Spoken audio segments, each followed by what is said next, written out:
On November 10, 2019, police were called to a home in Athens, Georgia. When they arrived, they found 34-year-old Madison County Sheriff's Office Deputy Winford Trey Adams III barricaded in the home. He insisted that he would shoot any police or paramedics who tried to enter. Eventually, officers got Trey to surrender. Police and paramedics then raced to the yard, where 26-year-old University of Georgia graduate student Benjamin Lloyd Cloer was clinging to life, having been shot twice in the back and once in the hand. Investigators soon learned that Trey's wife, Charlotte Adams, had been over at Benjamin's house for a cookout when Trey arrived and began shooting. Believing they could be dealing with a love triangle murder, detectives bring Charlotte and Trey in for questioning, starting with Charlotte.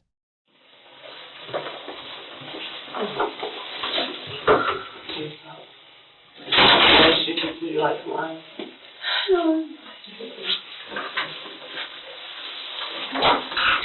We wanted to talk to you first, Charlotte, because we don't have a lot of answers to a lot of questions. So you're going to have to help fill in the blanks, okay?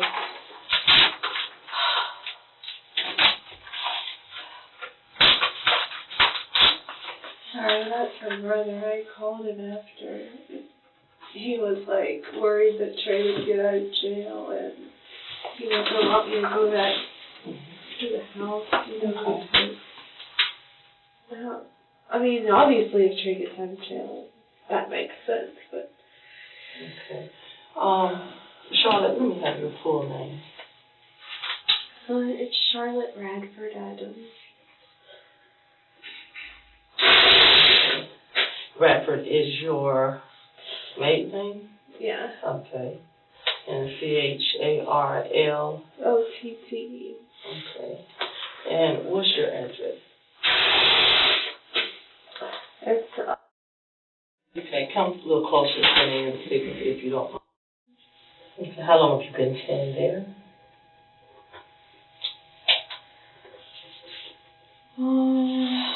like a year now. Okay, what's the zip? It's 30629. Okay. And you stay there with your husband? Mm-hmm. Okay. Yeah, it's his aunt's trailer. It's his aunt's trailer? And she's letting us stay there for free because the address that's on our license is our house that we inherited from. Mm-hmm. But you're staying at her trailer? Yeah. What's your aunt's name? Her name. And he's like a son to them. I can't hear you. He's like a son to them, so they're letting us stay there for free. Okay. Until our house is done. Mm-hmm. What's your phone number? Verizon? AT&T? AT&T. I have her number if you want. That'd be great. And what's your date of birth? Okay. And what is your husband's full name?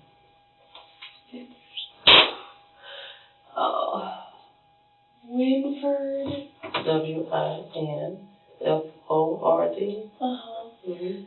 Terrell. Terrell. Mm-hmm. Adams III. Okay. But he goes by Trey for 3 for the third. Okay. Where did Trey grow up at? Bonnie, Georgia. We both kind of grew up there. How long did y'all stay in Bonnie, Georgia before you came to Commerce? Until I was, Trey, we moved to Statesboro. I moved to Statesboro in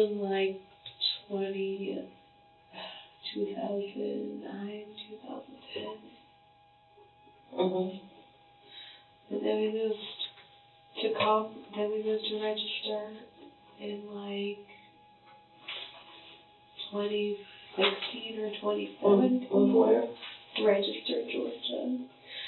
It's the middle of nowhere, pretty much. That's 2013. When did y'all get married? Maybe it was 20. That's more like 2016. Okay, when did y'all get married? June of 2016. That doesn't make any sense. So that must have been more because we moved there after We got married, then we moved back to our one bedroom. Then after that, then we moved, so that's right. Yeah. Wait, but we got married, so this is more like 2017 then. I got married in 2016. Oh, congratulations. Huh? Oh, I thought you said you got married. No, I was asking you. Oh, we did, yeah. I'm pretty sure we did. I'm not that great with dates, obviously. So you got married in 2016 and you went to Statesboro before you got married? We lived in Statesboro before we got married, Okay. and then we got married up here in Gwinnett. Not here, but we got married in Gwinnett. And then we moved back here. Then we never moved out of it, but... Okay, we'll go back. Whatever. I don't know what I'm saying. Do you know Winford's, Trey's date of birth?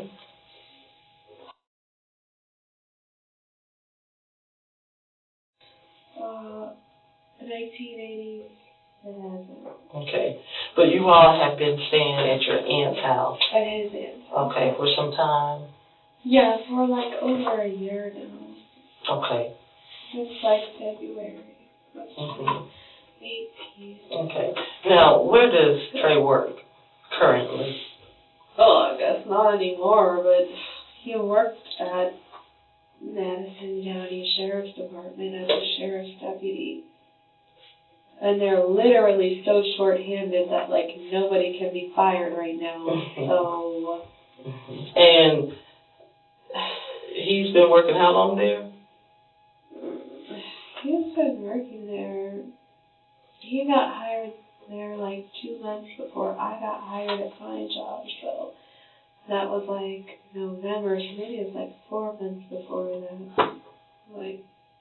I don't know. Was it this year, last year? It was last year. Okay. Where do you work? I work at UGA. What do you do there? I'm a research technician too.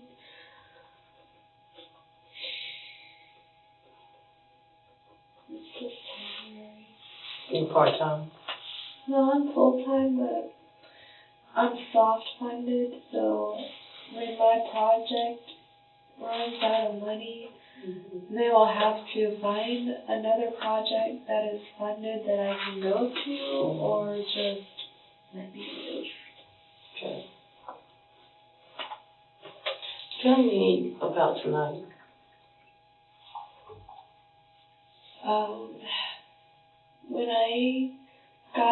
When Trey got home, I was trying to get out of there real quick, but he was right there in the driveway, and so, anyway, but I just told him that,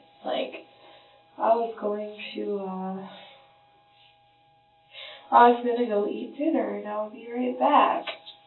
And I was. Lloyd invited me over to his house for ribs. So I was going to go over there, and I thought probably some of our AI people would show up, because Lloyd knows this dude who's on the AI team, No, first of all, who's Lloyd? Lloyd is my friend. Okay. Who got shot by Trey. Okay, now what is his full name? Lloyd Cloer. It's Lloyd. Last name is Cloer. Lloyd Okay, how long have you been knowing him? That's a year. I've known Lloyd. But Trey is so possessive and controlling and doesn't want me talking to guys. And I know it's just to protect me, but I get along with guys better than I get along with girls. So I ended up meeting Lloyd and I just talked to him about stupid stuff not stupid stuff. I talked to him about everything because we're friends, but also we're on the same wavelength. So y'all not lovers? No. Not at all. You're platonic friends? Literally platonic friends. Okay. Literally never kissed him, never did anything with him, we never even went anywhere with that. Okay. That's just Does Trey know Lloyd? No. Trey doesn't know him. Never met him? Never met him. How old is Lloyd? Do you know his birthday?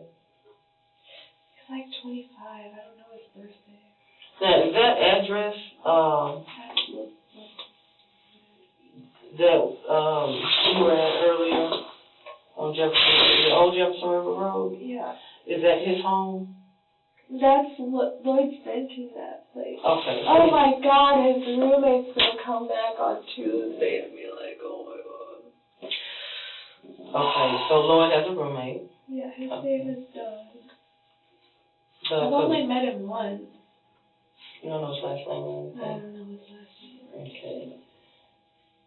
He's not really. I mean, it's not like I go over to Lloyd's house every day. I mean, I've been over there like 5 times, you know, for like various stuff. Like, we all got together for an AI party one night. It was so I don't cool. want to say, I'm doing what is an AI party? I'm glad you asked, because I didn't know. What is an AI I party? just made it up. It's like, we got together and we just talked about like the artificial intelligence stuff that they're studying, and Okay. I mean, it was literally almost like getting together with your work friend. I mean, that's how I view Lloyd. He's a work friend. He's been to yoga with me. He's a yoga friend. Okay. You know, it's like. Okay, so when you had told Trey that you were going to leave and get something to eat and come right back, what time was that? Oh, I don't know. I mean, Lloyd's house is like 20 minutes away, so. What time were we called? Do you know? It's about 7:30 on Okay. the Well, I have a message to Lloyd saying I'm on my way. Okay. I could look up. So you had talked to Lloyd. He's active. What do you So mean? he's okay, Lloyd? His little spot is on. I don't understand what you're talking about. Like the green light is on his messenger, and Okay. that must mean he's on it, right? does that mean he's looking at Messenger right now? Hopefully. Okay, so Because I What was time did you- worried that he didn't. what time Okay, did you text Lloyd? And had you all previously talked about meeting up and having something to eat or hooking up or whatever today? Yeah. Did he know Right you were coming here. 5:09. What have you been up to?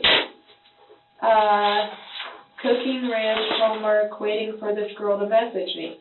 His other girlfriend. His girlfriend. He has girlfriends because he's single. You know, it's not like that. Like, we talk about, like, girls together. Like, it's Okay. not. You know what I mean? I mean, that's fine. I'm just trying to get a timeline. Okay, so 5:09 is when we talked about it. And then at 5:38, I caught my rabbits and put them back in their hutches so I could come over. So I would say, and he's like, okay, so on way. So I would say I left at like 6 or 6:30 and got to Lloyd's house by 7. Because, I mean, How long I had you lived been like there 20 before minutes. everything happened? Had you just gotten there? Had you been there for an hour? It had not been an hour. Okay. All we talked about was his girlfriend, what else? Like, I told him about Trey's sort of old girlfriend, but I just called her his girlfriend. But we had a fight, like, years ago about this girl that Trey worked with, which is the one who he called tonight, who was calling me, who I guess called to have his truck towed. So, Okay. I mean, we talked for like 20 minutes, you know? Okay. So the text messages started around 5:09. Yeah, Okay. and I'd only eaten 4 ribs, and then I was like, Trey, like, when I got to Lloyd's house, I only had time to talk to him a little bit for like 15 to 20 minutes, Okay. and I ate like 4 ribs. Okay, so you got there, you think around 7, you said? Yeah, like Okay. I feel like I had just got there, but I was gonna leave because I knew Trey was tracking my phone. I knew How'd you know that? because he had told me, like. So have you and your husband, had y'all been arguing about anything? Any other person? Tell me about that, because we'll go back to what happened. Okay, let's but I'm just trying to kind of get a history of you and your husband and Lloyd. Oh, okay. And So I'm trying to kind of get another, Trey didn't know what? that Lloyd existed Okay. until the Wild Rumpus Parade in Athens. When was that? I think it was like a couple weeks ago. Mm-hmm. So I went to it. I had 2 mixed drinks, and I have no tolerance for alcohol. So but that is not the reason I lost my car. The reason I lost my car, like I couldn't figure out where my car was, because when it was time to leave, which was like a long time, you know, like at the end of the night at like, I don't know what time, like 3 a.m., I was like, okay, I've drank like a billion things of water, I ate, like enough time has passed, like I can finally drive, right? So I was looking for my car. Couldn't find it because I don't know Athens that well, because Trey doesn't let me go out a lot. He is very against me going out, doesn't trust me, and this is clearly one of the incidents that has led to him not trusting me. But, So, you said 2 weeks ago. yeah. So, You had 2 drinks. No Yeah. tolerance for alcohol. yeah. So, Where were you again? 2 weeks ago? in Athens, at the Wonder Bar. Okay. So, I go over to somewhere around North Hull Street. No. Lloyd, I asked Lloyd. Once again, I put Lloyd in danger. I asked Lloyd because he was one of the only people who was still around. Everyone else had gone off with their boyfriend, except for like a couple people that I didn't know that well. I asked Lloyd to give me a ride to my car because it was parked somewhere around North Hull Street, and I remember Trey saying, don't go walking around like in front of the housing and stuff, like in the middle of the night, you're putting yourself in danger, you know, because... So Trey wasn't with you? No. You came to Athens. Yeah. You were drinking. You were hanging with Lloyd at the Wonder Bar. Yeah. You have a low tolerance. Mm-hmm. Okay. Yeah. How did Trey know Lloyd that night? You said that was 2 So weeks Trey ago. found on my phone, he said that, well, he saw my GPS dot was at Lloyd's house for 2 hours, which is ridiculous. So he was tracking you on your GPS that night? Yeah, while he was Okay. at work. Okay. Yeah, and I thought he would be busier, so. Okay. But mostly I just wasn't thinking that much. I wasn't thinking through it, I guess, enough. Okay, tell me what happened. To where your Yeah, I went to husband... Lloyd's. Well, so Trey, so the next day, or maybe it was that night, Trey's yelling at me like, you were at some guy's house for 2 hours. I saw you on the GPS map or whatever he calls it the map. I guess he said the map. And I'm like, I was literally at Lloyd's house for literally 15 minutes. I have all my Uber stuff on there where you can see. I get to Lloyd's house. Lloyd played his violin for like 5 seconds to show me the newest song that he's been working on. And then I... So you had an argument. Yeah. Was it in person or was it over the phone? Yeah, Trey and I argued in person, but he still When you had went not home? met Lloyd. Yeah, when I went home. Okay, And I so was getting ready. he didn't know Lloyd at the time. He just knew you were somewhere. Yeah, this is for the 2 first time hours. he's ever met Was Lloyd. there a physical altercation when you went home, or was there just a verbal Just confrontation? verbal, but I was afraid because Trey has threatened me before. How? Well, like on the day that I tried on my wedding dress, he found some stupid story I made up about a fictitious guy that I thought, like, it was a really good story, and I'm, like, creative anyway, and he found it on my computer because his computer was broken, so I was letting him borrow mine. And he thought it was real, like I was in love with some dude or whatever. So, but it was a story, and because I write a lot, I write things, which is why I can't write anymore, because Trey, like, freaks out every time I write something. So, anyways, so I was like, what's wrong? So, he just seemed so upset, and he drew his gun out. He drove up my parents' street like 5 feet from, not 5 feet, but he was just like yelling, like, What do you mean he drew his gun out? Like, he drew his gun out in the car. Mm-hmm. He's like waving it around, like pointing it at his head, like, I'm gonna kill myself because of some story I wrote, and it's a miscommunication. It's like, I'm a creative person. I need a creative outlet. So you're saying that he threatened you before, and that was on your wedding day?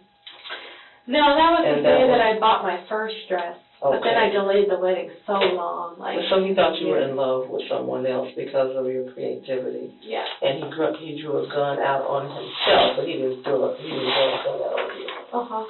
So you said he has threatened you before, but you said... Well, I just felt threatened because he had a gun in a car and I was there. Okay. And if somebody's going to kill themselves, then obviously they have no respect for life and they can kill you. Were you in the car with him? Or yeah, I was in the car with him, so I was afraid for myself more so than him. So, and exactly where was that?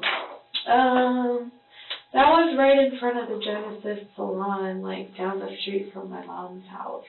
Like, not very far from my mom's house, because I had been staying at my mom. Oh, she lives in Swanee, Georgia. Still lives there. What is the address? The Genesis Salon. What's the road address?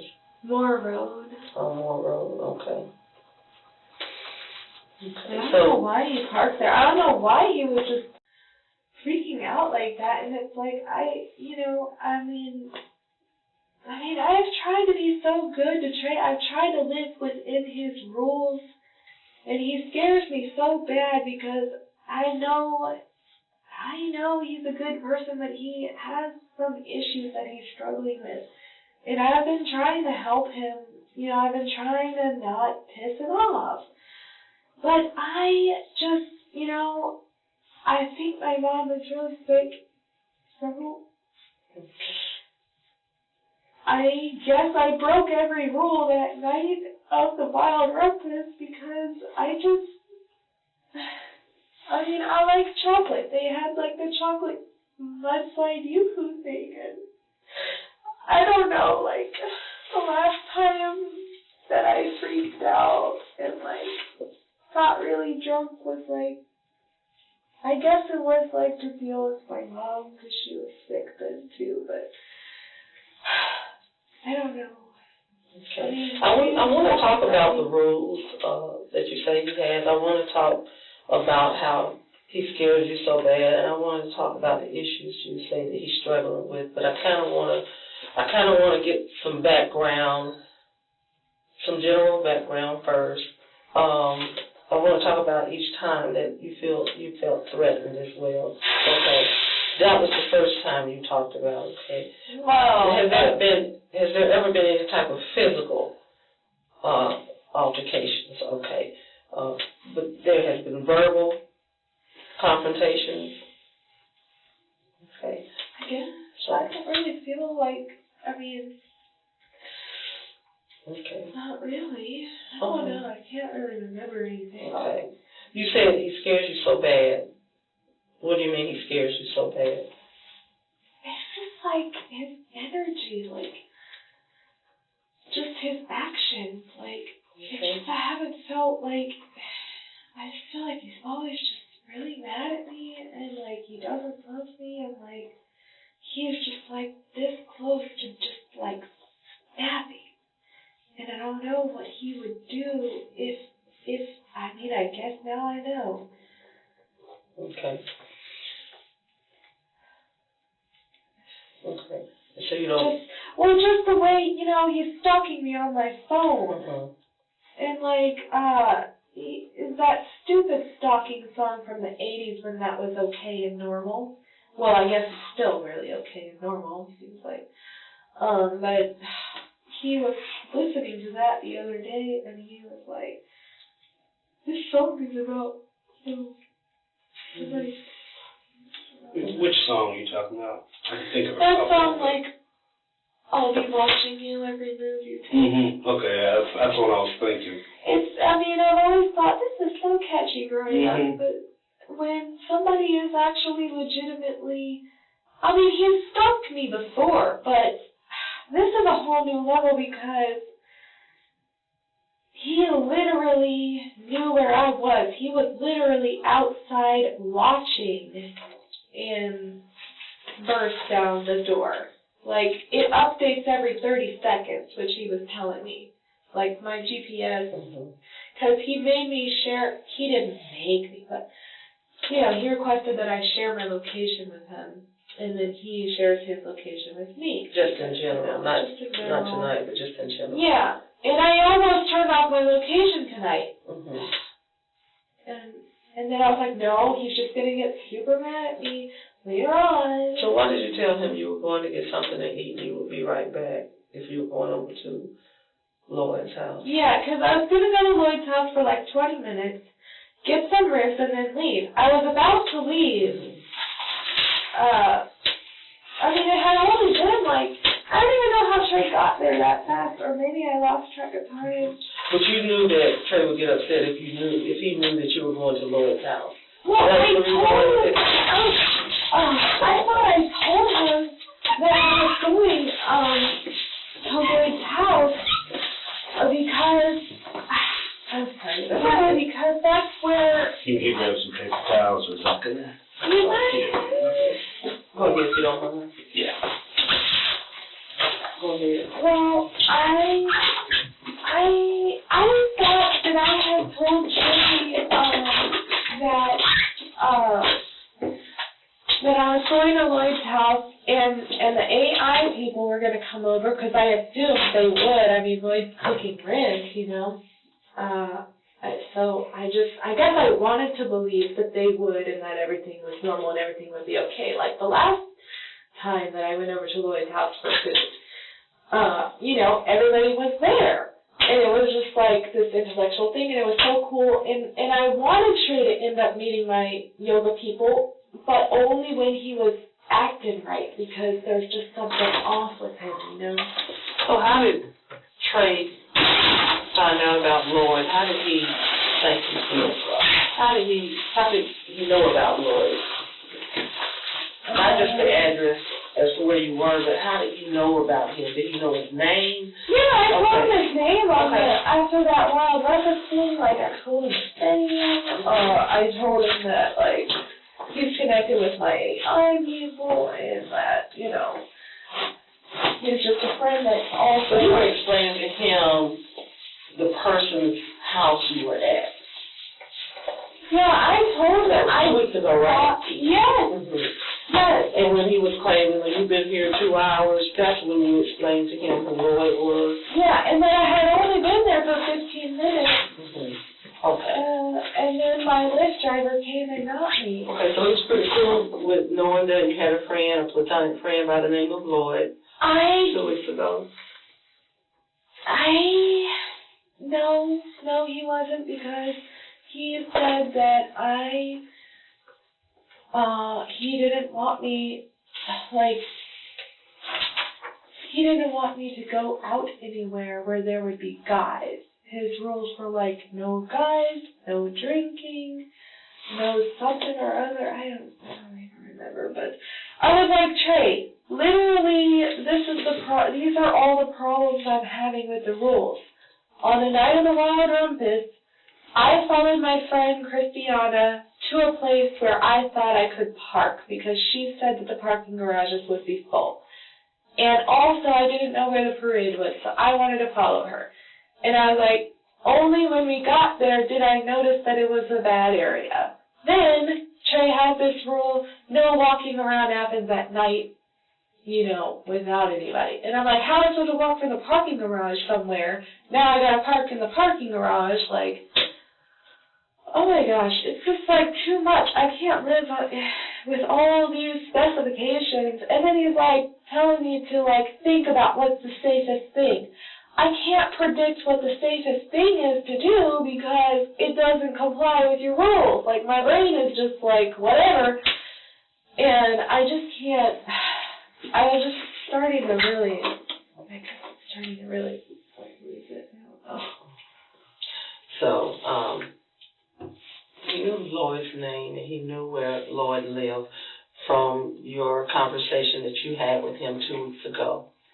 Right? Yeah. When you went to the parade and to the Wonder Bar. Yeah. Okay. And you said you followed Christy who there? Oh, Christiana. Huh? Christiana. How do you spell her last name? Concerto? Do you have a phone number? Yeah. I don't want my yoga people to know, but I guess everybody's going to know. It's just so embarrassing, you know? It's like... Okay, so yeah. Trey had never met Lloyd, but he knew his name and he knew where he lived, correct?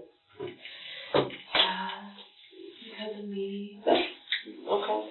Yeah. So tonight, this evening,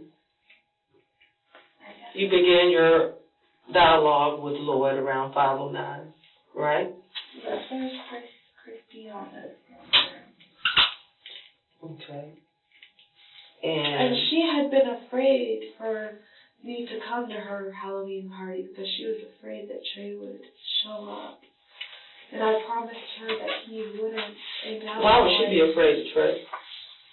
Because I told her that he was upset. And I mean, plus, you know, I think that she was afraid that he was kind of psycho because, you know, she all my yoga people are like, you can do whatever you want, you know, like, this is your life, you know, like, so. So you talked to her about Trey? Yeah, I told everyone, I guess, I don't know, I think I told Christiana, I think I told Noemi. I had to delete all my messages, obviously, or else Trey would see me talking bad about him, which he says I always do, which is why everyone hates him, which is why he can't be my friend.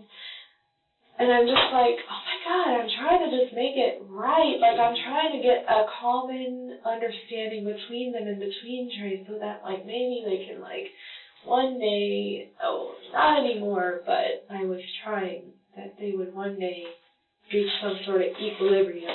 But it's just not going to happen now. Okay, so you started the dialogue with Lloyd tonight around 5:09 p.m. Right. And you told your husband you're going to go get something to eat and come right back. You all both can check the GPS on each other's phone to determine the location, correct? Yeah, I should have been looking where he was. I don't know why I wasn't. I should have left earlier. And you say it's about 20 minutes from your house to Lloyd's house. And when you got there, it seemed like you had only been there just a few minutes. You just talked a little bit and had 4 ribs, you said.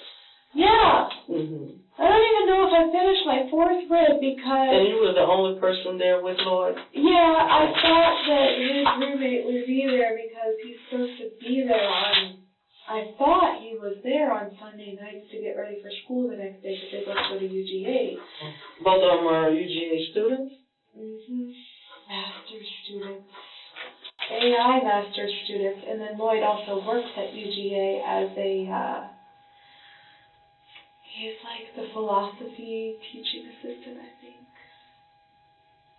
Oh my God. So Lloyd is, okay. They're both in the master's program.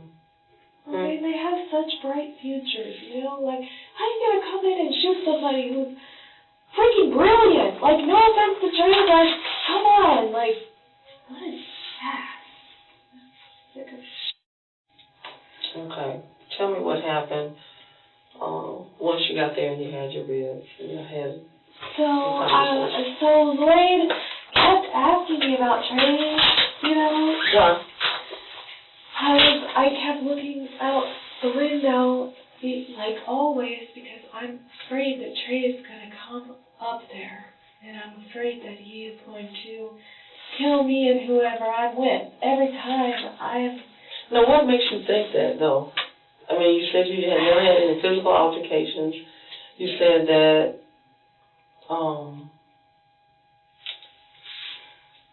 he hasn't met Lloyd. You talked about the rules and that he scares you and that he's having some issues. Well, he has said before that he would kill himself and whoever, if I ever cheated on him. And that's what he thought was going on when he came over there. He said previously, how many times has he threatened to kill himself? I don't know, maybe like 3 or 4 times. I don't know. But he's never threatened to kill you, and he's never threatened to kill anyone that you are associated with, correct? I don't know. I don't think so. I mean, he said some stuff that sounded unstable before. Like what? Like, I feel like he said he was going to shoot somebody one day, but it wasn't like that. It was like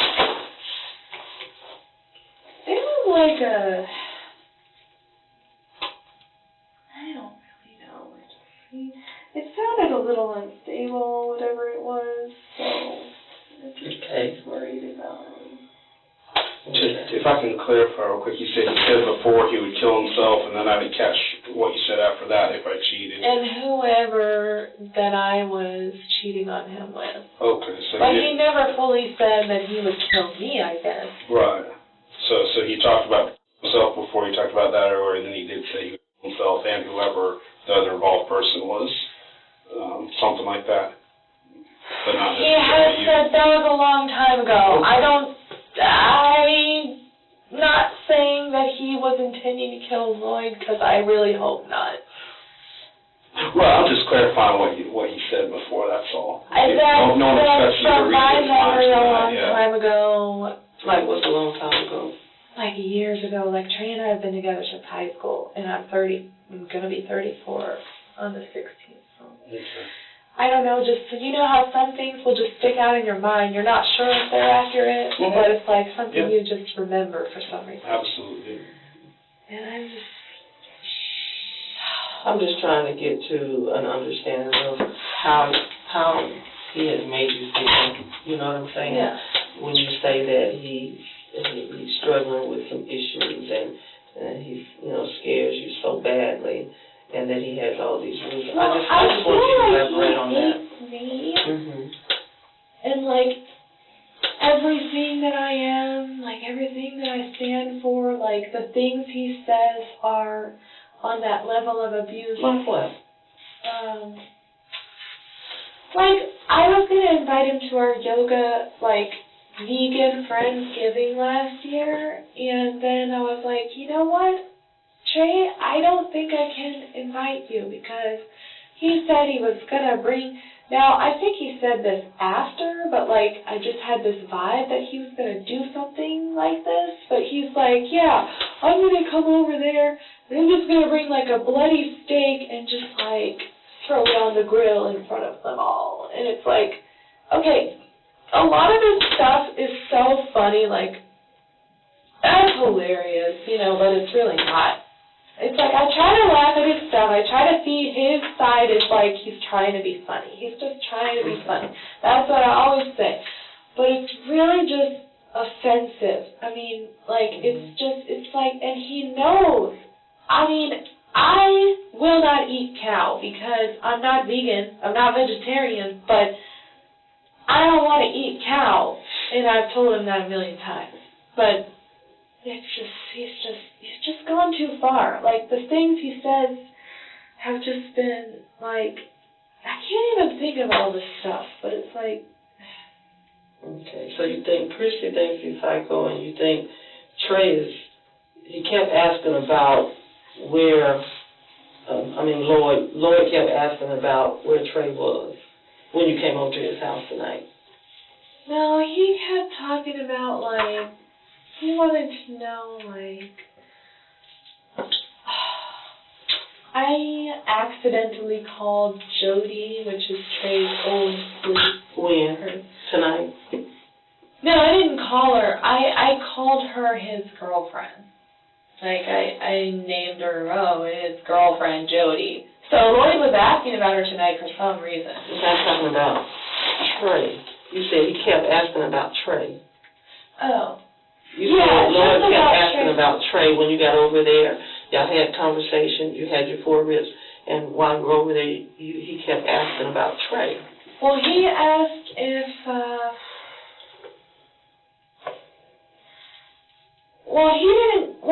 I guess he didn't keep asking about him. Like, he kept asking about our relationship, I guess. Not our relationship, but, like, he asked me how I was doing, and I told him I had been sad, and I told him it was because Trey was freaking out, and because my mom was sick, and I told him,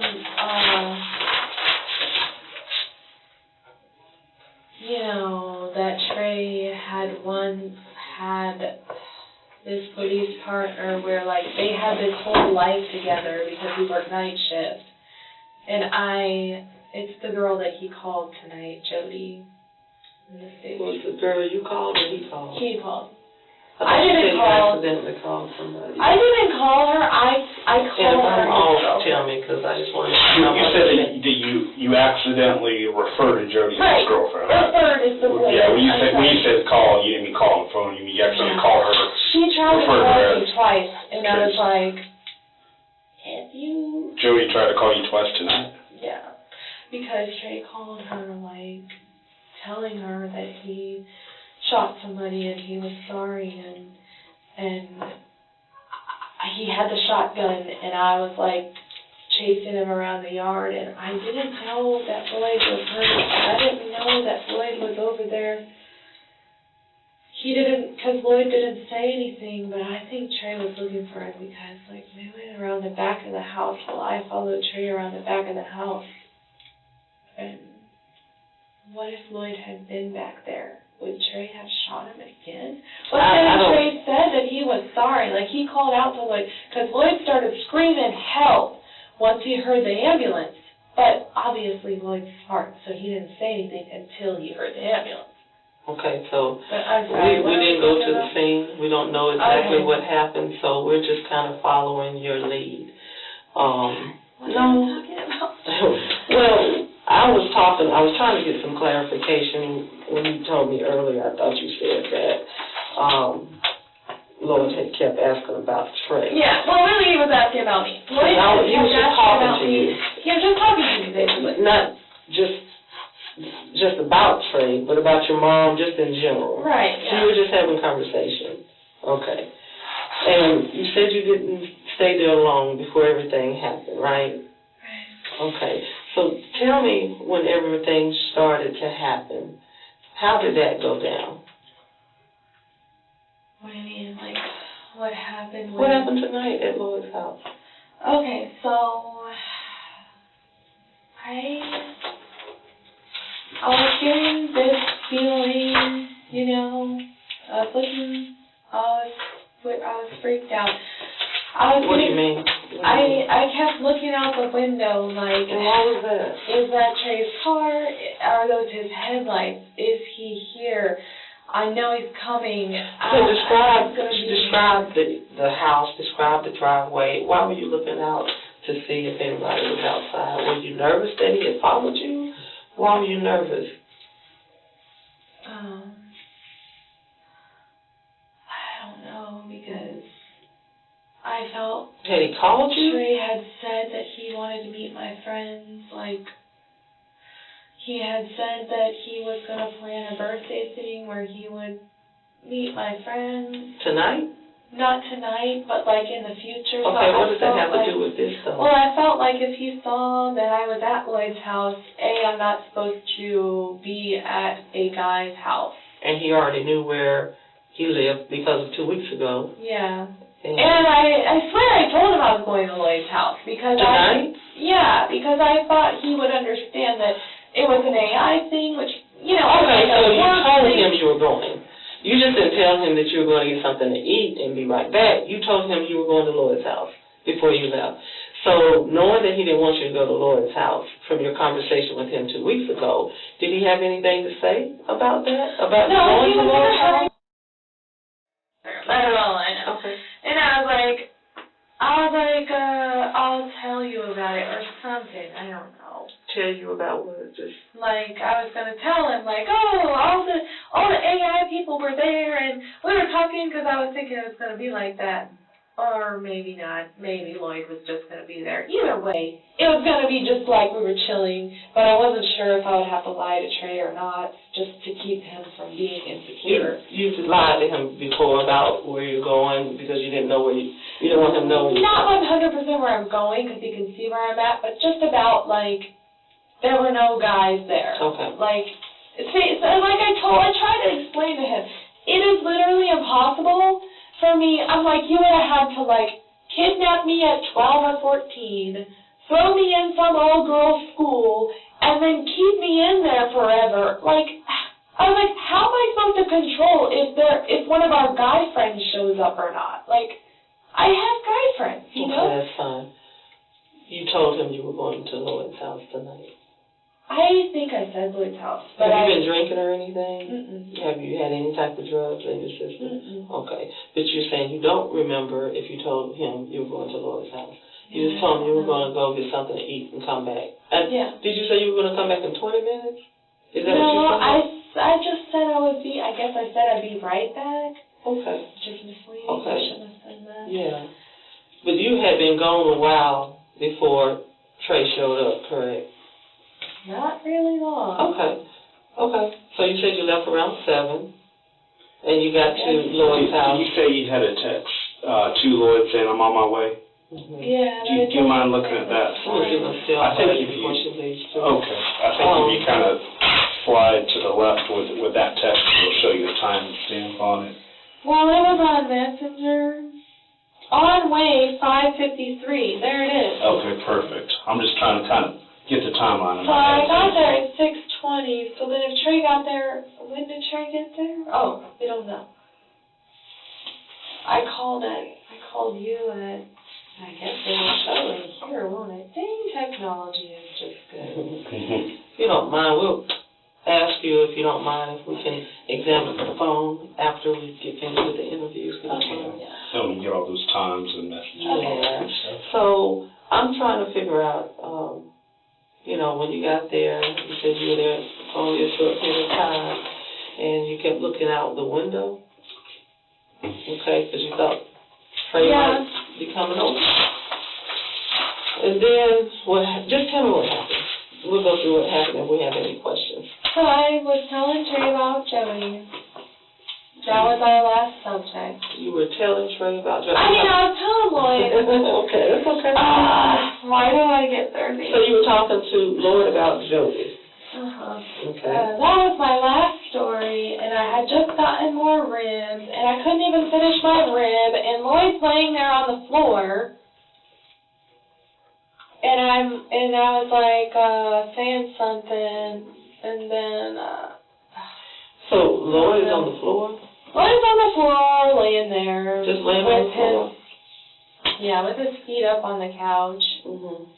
And I'm sitting here at his table, sitting on a chair, like, eating my rib, talking about stuff. And then once again, I'm the instigator. I'm like, Lloyd, I'm getting really scared. Like, I'm really, really scared. So I got on the floor, and I curled up next to him in a ball. So then Lloyd's got his arm around me, like, he was kind of, like, laughing, like, I can't Now, why did you say you were really scared? Because I was getting really scared, because I just all these feelings that Trey was out there. Trey was coming for me, like. So why did you just leave? Yeah, I was gonna leave, but I just wanted like one hug to like get me through, because I knew I was gonna get bitched at by Trey, and it was gonna be a cold, dark, freaking next couple days and bitching and So I just wanted just a little bit of warmth, just a little hug, you know, for like 5 minutes, and then I was gonna go. Well, then Lloyd's like, do you want to just like lay on the couch? Horrible idea. I'm like, I guess Lloyd's maybe in pain or something. I'm like, okay, we'll lay here for like a second. And then I just stopped talking, and I was like, I better not fall asleep. This is what happened last time. How long were y'all on the couch laying beside each other? Like, were y'all holding each other? No, Trey, Lloyd had his arms around me. On the couch? On the couch, fully clothed, never done anything. Like, it's not like that. And,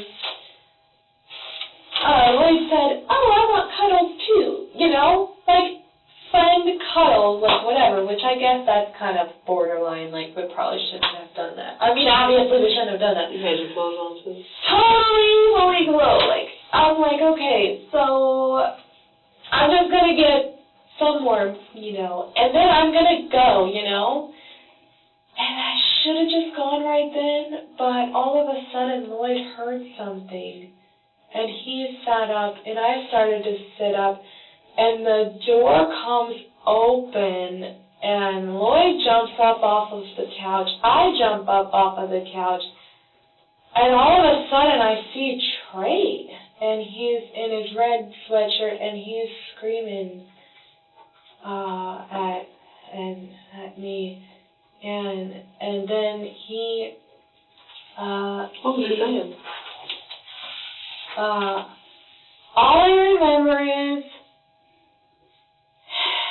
he started screaming, you cheating bitch, and I kept saying, he's a friend, it's not like that, and he was like, you've been lying to me, and he said something like, I think he said you hurt me at one point, but maybe that was outside when he said you hurt me so bad. I'm not sure, but he was yelling at me about something. I don't know. I think that was what he was yelling about. But I guess I know what happened. Well, he, like... Just take your time and think about what happened. Just take a big deep breath and take a second to kind of play through in your head like a movie, and then pick up there.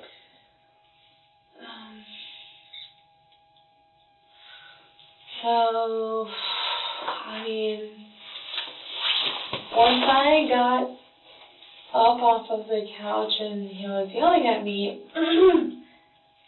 somehow, I mean, I'm trying to think where Lloyd was during all of this, but it's not really clear. I think Trey had shoved Lloyd. So he came in, something. your husband screamed at you and you were cheating and... And he said, I saw you. I was looking through the window, and I saw he had his arm around you. And I was like, it was just a hug. He's just a friend. It's not like that. And I don't know if he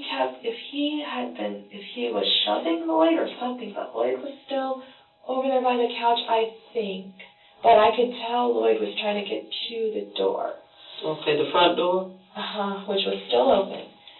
And I was still trying to tell Trey that Lloyd was just a friend, and I was like pushing on him with my arm. And Trey got me on the other couch, and he put his hands around my neck and was screaming, Eugene, all this shit. And I guess he had put his gun away to do this to me. Well, tell me where the gun was when he pulled it out. At what point did he pull the gun out? I think he had pulled it out after he realized that, I guess Lloyd was lingering right here. No, don't guess, because you were there. Right. You're not on any drugs. I was looking at Trey. Okay, that's fine, but you're not on any drugs. You're not on any type of medication that should alter your thinking. So just, like Detective Roy said, just don't be so rushed. It's easy when you're not under the influence, and if you're telling the truth, to go from A, B, C, D to the Z, sequential orders. Just think about it. You know what I'm saying? We're not here to try to make you say anything, but did he come in with the gun already in his hand? I kind of feel like it was like out like this. You kind of feel like. No, let me ask you. Let me reword it a little bit. At what point were you first able to see a gun? I saw the gun after. I mean, I thought I saw the gun before he got me on the couch. But I'm not sure. What point? And we get, I guess, a chaotic I saw event. him reaching for it or something. Where, you know, I want you to try to be exact. yeah. Because we're talking about, this is very serious. You know, this kind of maybe stuff. You were there. You and Lloyd were there. Right, I was there. Okay. So, was the door unlocked, or do you know? Yeah, because Lloyd doesn't lock his door. So it was unlocked. It was unlocked. But y'all were really afraid. You were really afraid because you were looking out, but the door is yet unlocked. Right. You didn't lock the door. Well, it's not my house. I don't want to lock myself in anywhere, ever. Yeah, but you're afraid of your husband, you said, right? Yes. Okay, you didn't feel so afraid that you didn't lock the door. Well, That's fine. Yeah. That's not a problem. Yeah, because the last time I was at Lloyd's house, I had the same feelings, and Trey didn't show up. But Trey didn't knock at the door? Mm-mm. Okay, he just comes in. Now, do you remember if he had a gun? I mean, there at was that a time? noise at the door, like he hit it to Okay. get in. Is he right-handed or left-handed? Well, he's ambidextrous, Okay. but he's mostly left-handed. He keeps telling me. Which hand was the gun in? It was in the right. Okay. And is it his work gun, or is it his personal gun, or Oh, did you recognize my the freaking gun? God. Oh, my God. I don't think it was his work gun, because I don't think he would do anything. He's always talking about how crappy his work gun is. He had more than one gun. Yeah. Okay, what color was the gun? It was black. Okay. Do you know what kind of gun it was? Was it a I think revolver? it was a Glock. A Glock, semi-automatic? I don't know. Maybe. Why did you think it was a Glock? Well, he's had a Glock, but he has talked about Glocks. I mean, it looks like I've shot a Glock before. I'm pretty sure it was his Glock. I don't know that much about guns, but you know, like. Okay. And you don't remember it? You don't remember if he had it in his hand when he came through the door? No, I don't Okay, he was just fully. I don't think. I mean, he certainly wasn't pointing it at us. okay. Did he ever physically touch Lloyd or anything? I think he shoved Lloyd.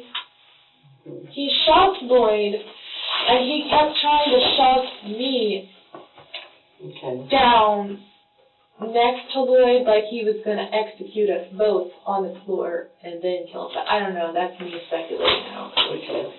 But But y'all were on the couch at the time when he came in.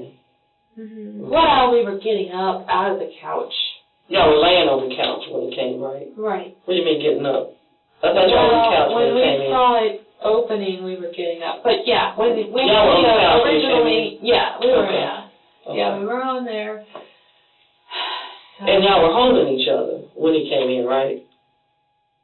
Or no? No, we had already started.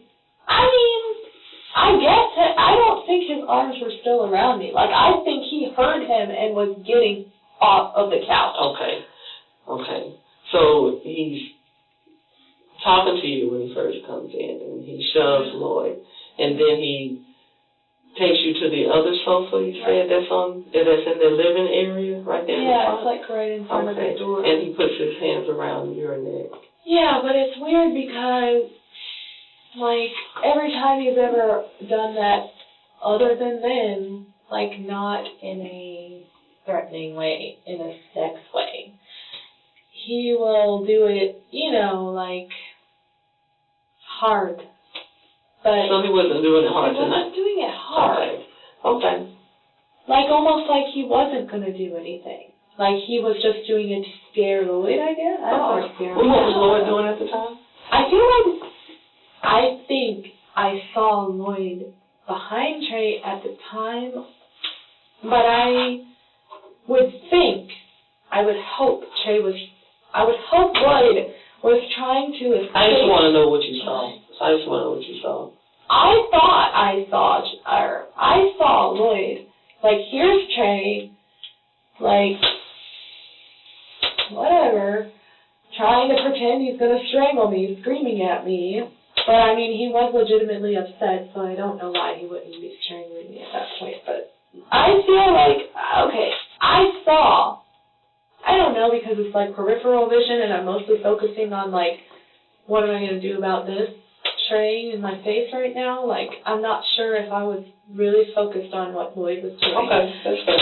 But why else would Lloyd still be there? Okay. Yes, he was definitely there. And did he hit Trey or anything? Did he have a weapon in his hand or anything? Okay. So when Trey had his hands around your neck, did he have the gun in his hand at all? No? Must not have. Okay. So I guess Lloyd could have got the gun then, too, while Trey's back was turned, but Lloyd's not like that. I don't think Lloyd after he shoved Lloyd, and he put his hands around your neck? I think he shoved Lloyd. Okay. That's not something I can fully say. I think he shoved him. I don't know. He definitely shoved me a lot of times. But it wasn't that much strength. Okay. So you believe Lloyd was still in the room, and you think he shoved Lloyd. I know You're not he was sure. still in the room. But you know he shoved you. And you know he put you on the other couch and had his hands around your neck, but he wasn't putting a lot of pressure on you. Yeah. Okay. And you said he kept shoving you. Yeah. Okay. He kept trying to shove me on the ground in front of the couch. And I'm not sure, I don't want to say like I keep saying like I feel like, but I kind of wasn't focused on Lloyd at all, but I don't know why Trey would try to be shoving me down on the floor. Okay. So what happened then? So, like, after Trey had, like, his little fake strangling thing going on, he had got up because I think he had seen that Lloyd was escaping behind him. Now that he no longer had Lloyd distracted and worried about me or whatever.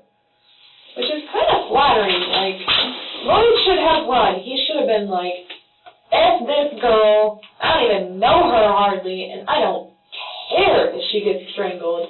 And how dare she bring this guy? You know, like he even said before Trey came over, are you going to get me murdered by your husband? He literally said that before we got on the couch. I forgot to say that. And he was laughing. And then that's when we like got on. Y'all were just platonic friends. Yeah. Okay. And, but, I mean, we're friends, but he knows that Trey's crazy. But, yeah. Go ahead. Yeah, that just, I mean, literally whenever Lloyd says that to me, I don't know how to respond because I literally... Oh, he says it often? He has said it before. He said it the first time that I told him that I couldn't see him anymore because Trey was tracking my phone. How often did you see Lloyd? I've only seen Lloyd like 5 times, like at his house. But then when we're out, like when I'm gonna meet my yoga people, like I'll see him out. Okay. So I would say Lloyd and I have hung out like 10 times. Okay. And I've known him a year. Okay. You I'm know, sorry, I that's didn't not that interrupt much. you. You continue to tell me what happened. So Trey, you know, whatever, the strangle, Lloyd, I guess, I think Lloyd was, I know Lloyd was still in the house, and at that moment, he was trying to escape out the door behind Trey because I could still see Lloyd when Trey drew his gun on him, and Lloyd had his back to him and was running out the door. So, but say that again. So after the strangle scene, after that was when Trey had been trying to shove me. I think it was like maybe some before, maybe some after. But I'm standing right here in the door. In the front door? In the front door. Here's Trey. And I had gotten up because Trey had moved there. But Lloyd... Take me back. Like, so he has you on the couch. Y'all get up. Both of y'all get up off the couch. Yeah. Okay. And then I guess... And he's shoving you. Yeah. And you end up at the front door. Yeah, because I'm shoving him back. I got my arm like this or something, and I finally get him pinned up against the door. So I guess... Okay. Because and where's Lloyd now? Lloyd must have already been... Lloyd must have still been over here. Because Trey must have been like... Because Trey was trying to shove... Yeah, because when Trey went to shoot Lloyd, I saw him. I saw the back of him running out, like his... You saw the back of who running out? Lloyd? Lloyd. Okay. So Trey shot Lloyd as he was running away? Yeah, Lloyd was already on the porch when Trey was shooting. So Lloyd managed to get out the front door? Yeah. And you said Trey, with his right hand... Yeah. Because I had him up like this against the door. So the door was still open or the door was still open. So Trey was still inside. Okay. And I was still inside. And Lloyd was running. And Lloyd, I guess he wasn't running very far, or it happened really quick because, yeah, he was like right there, and then I see like the fire from the gun. And at that point I had released him. I had released Trey. I guess once I saw the gun, or once I heard the gun, it's when I had, like, released him, because I was like, this. Because I was like, oh, God, like, he has a gun. Like... So when you had Trey up against the door, you said? Right. That's when you saw the gun? Yeah. And around the same time, Lloyd was running out the door? And you say Trey shot him as he was running away? I didn't know that he actually succeeded at shooting Lloyd. But I saw, because the light was not on in the porch. Okay. But I saw the fire coming out. Okay. And I thought he did it 4 times. I cannot believe he did that. Who does that? He literally shot at somebody. Their back was turned. He didn't know them. He just has... How far away was your husband when he shot? How far away was Trey from Lloyd when he shot? Now, the porch light was off, but Lloyd was wearing some ridiculous pants. So that is what I remember seeing, is that ridiculous pattern. What was the distance? It was like this. What? It was like I feel like it was like less than a foot away. But I feel like he grazed him and Lloyd had already started turning. So I feel like, but the gun was like right here. Here's the door frame. And I feel like I saw Lloyd's pants like right here. So that's like, he shot somebody in the back from a foot away 4 times. But Lloyd was moving, so.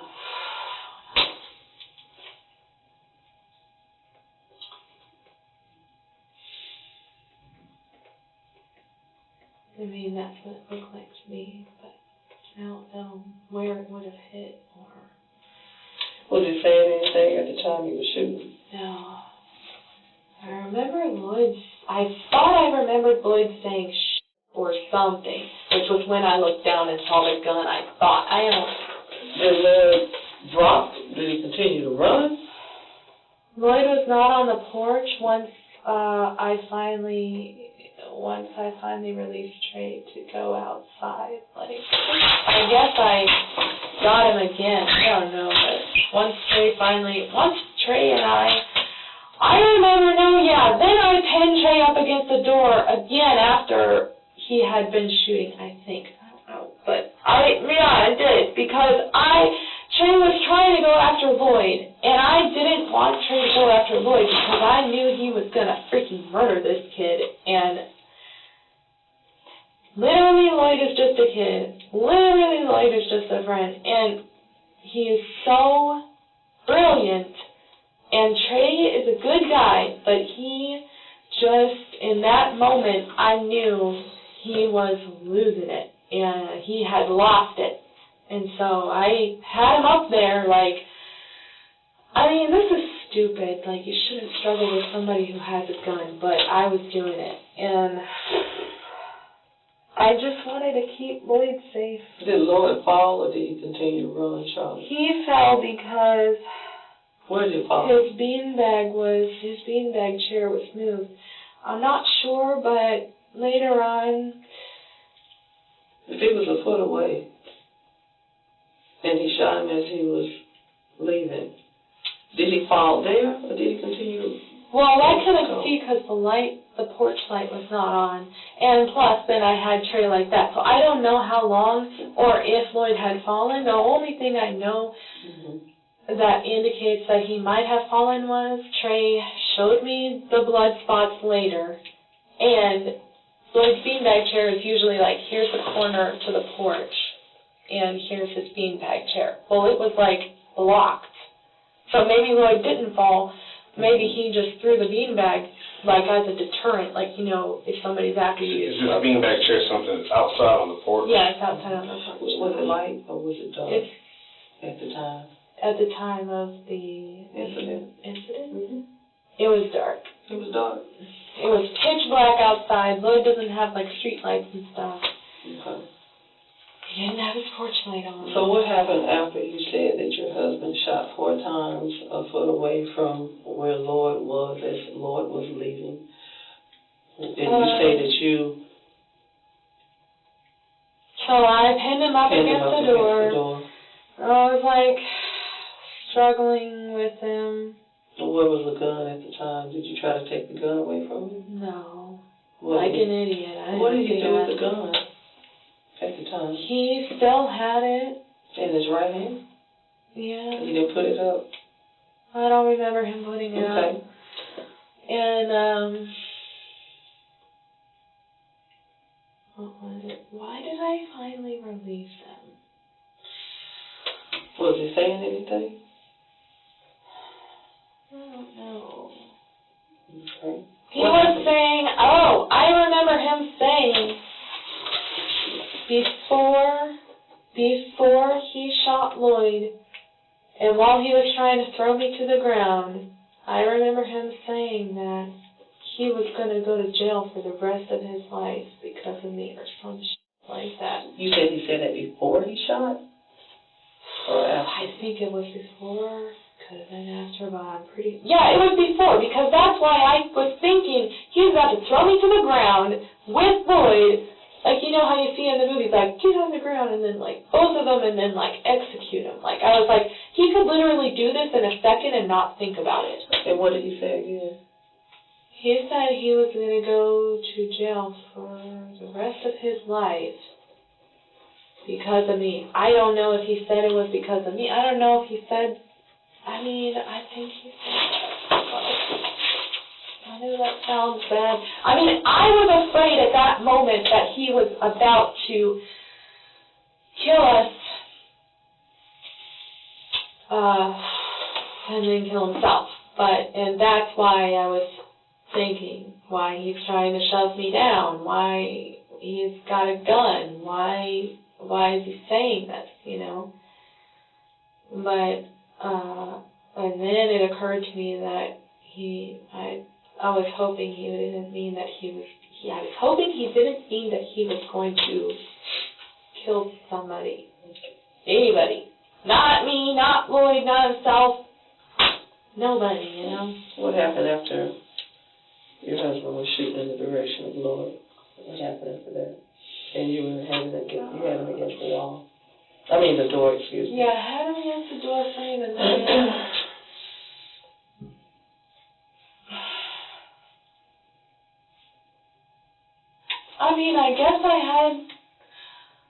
I guess he, like, got out of my, or I left in my, I don't know.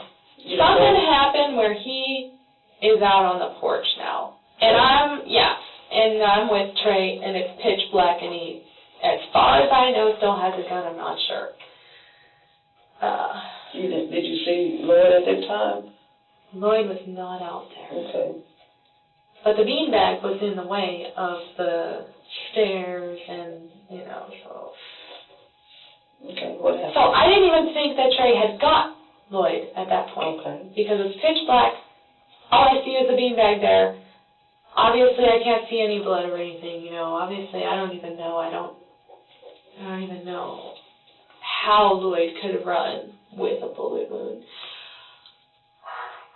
Okay. What happened then? So then, we're outside in Lloyd's driveway, and Trey was like, I thought Trey said he was going to kill himself or something. Oh, that must have been that gunshot that I heard. He must have been trying to kill himself in his truck. Because so did he go to his truck? Window blown out. Yeah, he said. Okay, so he went to his truck. He went near his truck and said he was going to go kill himself and to stay there, and he was calling the cops. So he told you to stay on the porch? No, I was in the driveway at that point because I had followed him out there. So I wasn't still on the porch. I was gone from the porch. So you followed I Trey followed Trey who had out a to the gun. driveway who had a gun. Okay. And then then I called the cops. Okay, before you get to that, say that again, what you said he said. You followed him to the driveway, and he told you to stay there. Yeah. Right? Yeah. Okay. And then what did he say? He said he was going to kill himself and that he just shot somebody. And I said, no, you didn't. Or you might have just grazed him. And I was like, I don't think you shot him. And I was like, and he was like, I shot him. And he was like, come over here and look, there's blood. And he has like a flashlight on his gun. And he like, well, or it could have just been a flashlight. I'm not sure. But I guess that's the right word. He took the flashlight and put the light on the steps and where the beanbag was, and I saw blood, and he was like, there's blood. I shot him. And somehow that was when I noticed Trey had blood on his hand, like on his middle finger. And I was like, how the hell does he have blood there? Like on the middle right finger or left finger? Right. Like, did he touch him? Did he touch the stairs? Did he touch him while shooting? I mean, you know, like, I couldn't think about all of that right then. I was just like, there's blood, he shot Lloyd, you know, so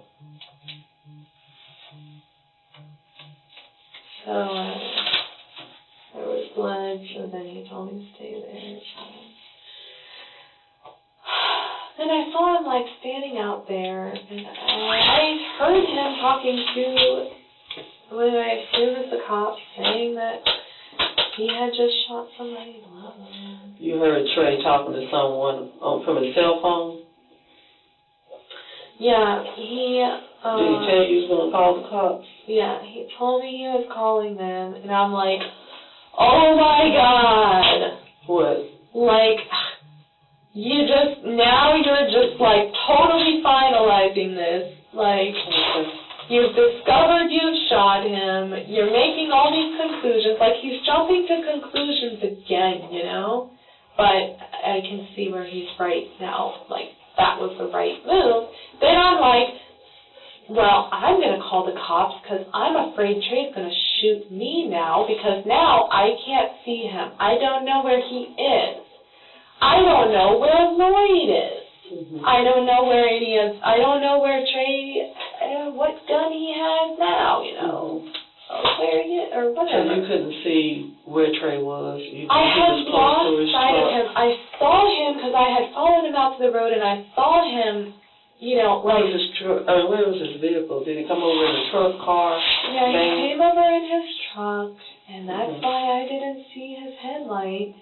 Did he park in the driveway? He parked by the railroad tracks instead of in the driveway or anywhere near it. What kind of truck did he have? A Ford, like a F-150. I convinced him to get it. Like, what color? It's black. So he parked by the railroad tracks. How far away from the railroad tracks is it to the house? Do you think he parked it there to conceal it so y'all couldn't see him? Or...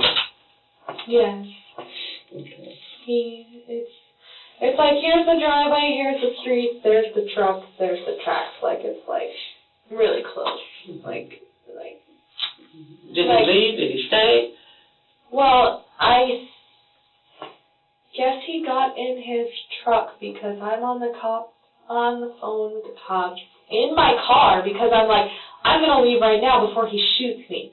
But then I'm like, am I fleeing the scene of a crime? Because so now I know a crime has been committed because Trey has shown me the blood. Okay. Therefore, because of Trey always talking to me, I realize, despite all my ignorance of all the laws and everything that's going on, that might get me in trouble. So, I'm like, I'm going to freaking die. I'm going to get shot because I don't want to break this law that Trey has. Whatever, sorry. Anyways, I was sitting there, I hear a gunshot. So then I start screaming at the dispatcher. So you were on the phone with dispatch when you heard this shot? Yeah. So I thought he had shot himself.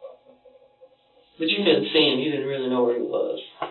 I didn't really know, but I thought that I saw the shadow of him in the truck through, like, the headlights. Like, you know, I don't know.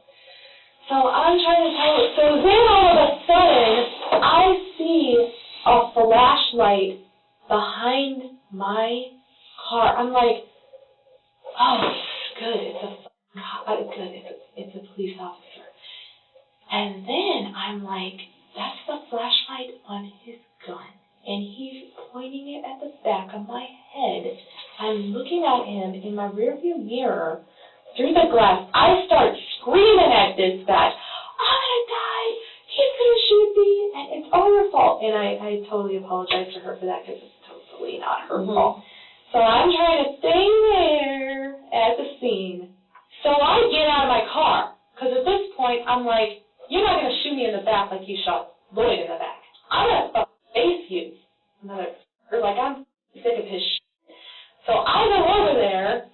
Now, I start walking slowly towards him. So he comes, we end up, like, in Lloyd's driveway still. The car door is open. The lights are on. The lights are on, so like, you know, you can see the porch, you can see the driveway. Yeah, and my door's open, like, the lights to the car are like on and everything. Why is this important? This is not important. Anyways, yeah, it's important, because that is how I saw that Trey now has a shotgun and a gun. Okay? Not good. So, at this point, I forget that dispatch exists, nor do I care. I'm just focused on Trey right now. So I'm on him again. Holding him. I'm like grabbing him. So, No, I wasn't. Yeah, I was grabbing him. Trey is like behind your car. You get out. Yeah. You see that he has a shotgun and the gun that he had when he shot at Lloyd. Yeah. Did he have a gun in one hand and then a shotgun? He had both of them. Okay. And you didn't want to run. You wanted to still confront him. Yeah, because I knew I had to get him away from my car to escape anyways. Because I'm not going to be able to run. He's got a freaking shotgun. I mean, actually, it's not that good of a shot. I could have run. I didn't want to leave my car. Was your car? I didn't know where Lloyd engine was. On? The interior light was on, or the the headlights were on? Both. But it's like a... You turned your headlights on, you didn't have the engine on? Okay. Yeah. Well, they just come on. It's one of those cars where they like linger after you walk, like it's like a safety feature, I guess. So like if your door is open, they'll stay on. Your headlights come on when the door opens? Yeah, I guess. No! You're right. I had cranked it because I was going to go. Did I crank it or did I just... Maybe it was... I don't know. But I remember. I was going to go because I was asking the dispatch, can I go now? Or, you know, because I didn't want to be like fleeing the scene of a crime, but I was worried that I was going to get shot, which is why I wanted to leave. You know, so I might have like cranked it. I'm not sure. But it wasn't going, like I didn't hear it running. That's fine. So you approached your husband with a shotgun in one hand and a pistol in another hand. And well, I don't know when I noticed the pistol. He had it up like this. And yeah, which one up like that? The rifle. I'm not sure what happened with the handgun because I was more worried about the rifle, the shotgun. Mm-hmm. And, well, I remember him saying, I'm going to kill myself because I'm not going to jail. I can't do this or something. So he had that, when the police came, it took the police a while, so Trey was walking around all over the place. I don't know if he was looking for Lloyd. I don't know if he was going to shoot me again, but... You didn't know what his intentions were at the time. You know what he was going to do. Yeah, so I was jumpy, and I jumped back from him a few times when he would actually pay attention and turn and look at me because I was worried that he was going to shoot me. Mm-hmm. And he said, I'm not going to shoot you. And then he told me that, he loved me and that he started calling all his PD friends to tell them that he shot somebody and he's so sorry. And I mean, I felt like he was making those kind of suicide letters, suicide calls or whatever, I'm so sorry and I've always loved you, or I'm always your friend, or I don't know what he would say. But how many phone calls did he make? I mean, did he put the guns up and take out his phone and start calling people? No, he still had that shotgun. He must have put that pistol away because he had his left hand with his phone, and he had the shotgun in his right hand.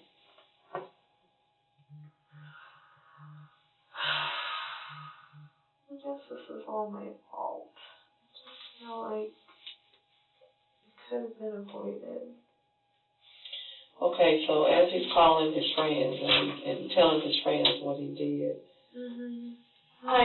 what happened then? How many phone calls do you think he made? I think he called Jody, he called Pat, because he told me who he was calling. Jody and Pat? So he was telling you that he was going to call these people. Right. And did it seem like he had calmed down at the time? Yeah, he seemed calmer. Not calm, but he called Jody and Pat anymore. Yeah, he called Jody and Pat. They're on the Statesboro Police Department. Jody's a detective. Pat is the canine officer. Now, Statesboro or Madison County? Statesboro. He does not feel like the Madison County people like him. Okay, but he used to work with Statesboro. Okay, so he called Jody, a detective from Statesboro, and Pat, who is that? That's his other best friend from Statesboro. Was he a police officer as well? Yeah, he's the canine unit there for the bomb dog. Apparently they need a bomb dog. That place is messed up. But yeah. What happened after he called? He only called 2 people? I think he only called 2 people. After that, he kept walking around, like he walked around to like the back of the house. And I was worried that he was walking back there to shoot himself, like to die. Like I kept worrying that every time he would pause that was going to be it. I mean, that's the problem. One of the many problems with guns, it only takes 1 minute where you're like insane, and then there you go. Like, okay. And him was definitely lost. Was Lloyd around? Did you say, okay. So he walked to the back. Did you get in your car at any time and think about leaving, or you just stayed there and waited on the police? Yeah, at that point, I was just worried. I knew I couldn't leave without Trey shooting through my window and killing me. I'm talking about when he walked to the back. No, I was on him the whole time. Oh, you were with your husband? I was walking behind him? Holding him on him, like, because I was going to struggle with him if he got the gun, like, up at him, or if he found Lloyd and was going to finish the job, you know? I was still on him, which is so stupid. I'm still doing that. The whole time, every step Trey took, I took with him. Because I'm like, we can talk about this, it's just a misunderstanding, you probably just grazed him. Knowing in my head that, no, this is really serious, like, you're an idiot. But I'm still thinking, like, I can talk him down from this. Because I know he's like, you know, he's gonna recover. I didn't know y'all had programs for them, but one of the officers told me that they do because I asked them. So programs for what now? For people who are like, you know, when they get arrested and they just need like somebody to counsel them and they can like get on a road to like some sort of recovery or something. Talking about like mental health treatment programs. Yeah, I don't know, but they said y'all did, so, but that's what I'm trying to tell Trey, you know, not that specifically, but just, you know, that's what I'm thinking in my head, like, we can get through this, like, and he's like, no, you're not gonna, he's like, you never wait for me, you never did. Well, he said that when he first left the porch. But then he was like, you're not gonna still, who would want to be with somebody who shot somebody or something?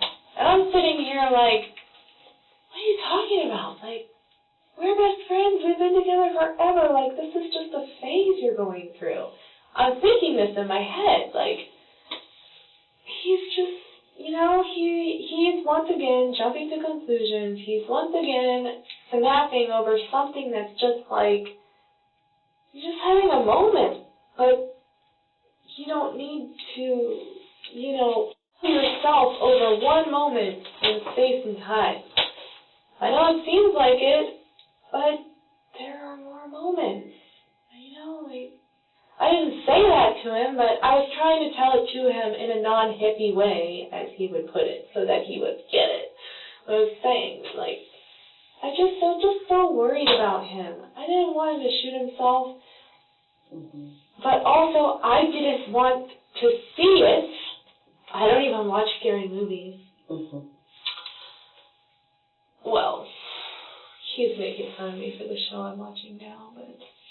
So what happened when you went back? Now did you come back to the front of the house? Yeah, he came back after he shined a light. Oh, that must have been why he had that other small gun to keep it as a flashlight, which he's not supposed to do anymore because he told me that one of the officers in Savannah or something got in trouble for it because he pointed it at some lady to show her the ticket before she signed it. He knows he's not supposed to do that because you're technically pointing your gun at somebody, you know, so. Anyways, but he's shining it around. I guess he was looking for Lloyd. Or maybe he was looking for a good spot to kill himself.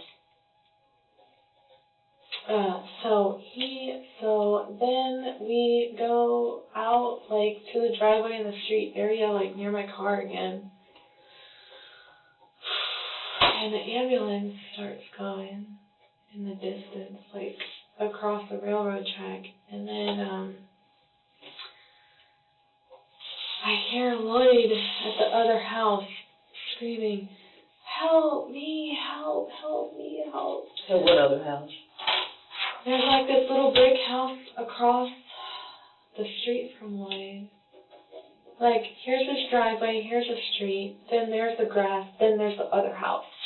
But the railroad tracks are over here, like there's another street and the railroad. Is that the only brick house? I think it's like, it might be a duplex or it might be next to another duplex. I've never really But you heard him? Yeah, I heard And he was saying what? He was saying, help me, and he was screaming for the ambulance to be able to find him. Oh, so then he was screaming at the ambulance, help me. Because he heard the ambulance. Because, okay. you know, I he thought it was pretty smart because if he had been screaming, the guy who just shot him might have been able to find him to shoot him. Sure. But at that point, Trey had calmed down, and he's like, "It's okay, buddy, like, they're coming for you." Like, he's back in his cop mode, and I'm just like, oh my God, like, I've talked some sense into him, like, he's back, whatever. And it was that point where I really started feeling bad for him, and really, really scared that he really, just feeling really bad for him, because he, you know, he had that insane moment that was lasted way too long, of course, but then he, you know, he's back to himself and he's conscious of what he's doing, and then, like, the cops, he, like, went out and flagged down the cop. Trey Adams. Yeah, the cops went past the house because it's weird on the GPS, it's really easy not to find Lloyd's house. And also, probably, like Trey says, you know, y'all have to stage, you know, some of them have to be probably further away, you know, and then, I think, like, I don't know why, but they were over there, and Trey's, like, waving them down, so then, like, 3 or 4, they had a lot of lights, come right here.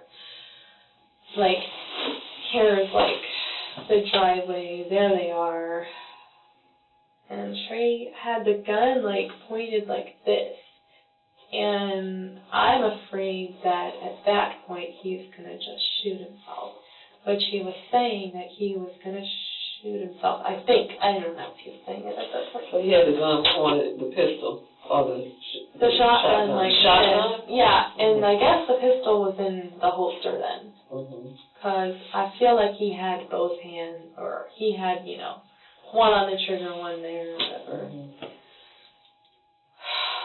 So, I'm, like, still right there, like an idiot, and I am like, I want to get on him again, but there's like 3 guns pointed at me. So I guess maybe a little bit of common sense kicks in, like, I could get shot right now. So officers arrived and they drew down on your husband? Yeah. What would that? I mean, I think, I couldn't really see, but I hope they had guns on him at that point, but Yeah, he had the shotgun like this. Okay, did they talk to him? I mean... Yeah. They kept yelling, put the gun down, put the gun down. And I'm like, finally starting to get afraid of them. Of the police? Yeah. Mm-hmm. And I'm like, I think Trey's gonna be okay. Mm-hmm. He's with his top people now. So where were you at the time?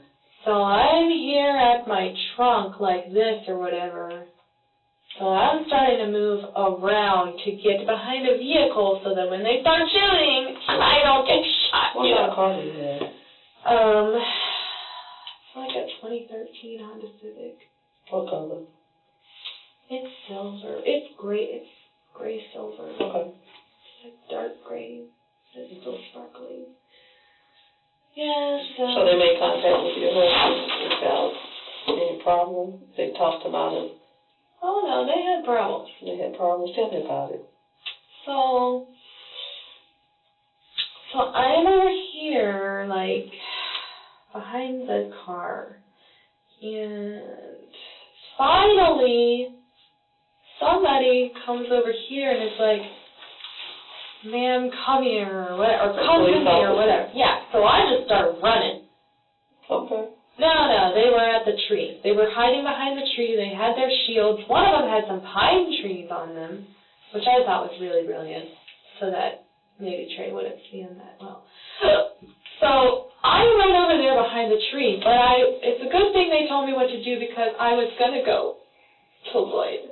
But the reason why I didn't go to Lloyd when I first heard him screaming was because I was afraid that Trey would follow me and that Trey would shoot him and all that. And I wanted to go to him, but I was also worried that Trey would shoot himself too. I don't know, I just thought, I better stay on Trey. If I don't stay on Trey and like hold on to him, he's going to be loose with this gun, you know? Which is stupid, but that's what I was thinking at the time. So I get behind the tree with the police officer because I had picked up my phone for dispatch from my car, I guess before I had gone around the trunk, and then I had gone across, because she was saying, is there an officer there? Do whatever they say. So then they had said for me to go. So then I went over there. So then she said, if you're with an officer, do what they say, and you don't have to talk to me anymore. So I was like, okay. Thank you, sorry. I felt so bad for her because I was so rude to her. So how did it end?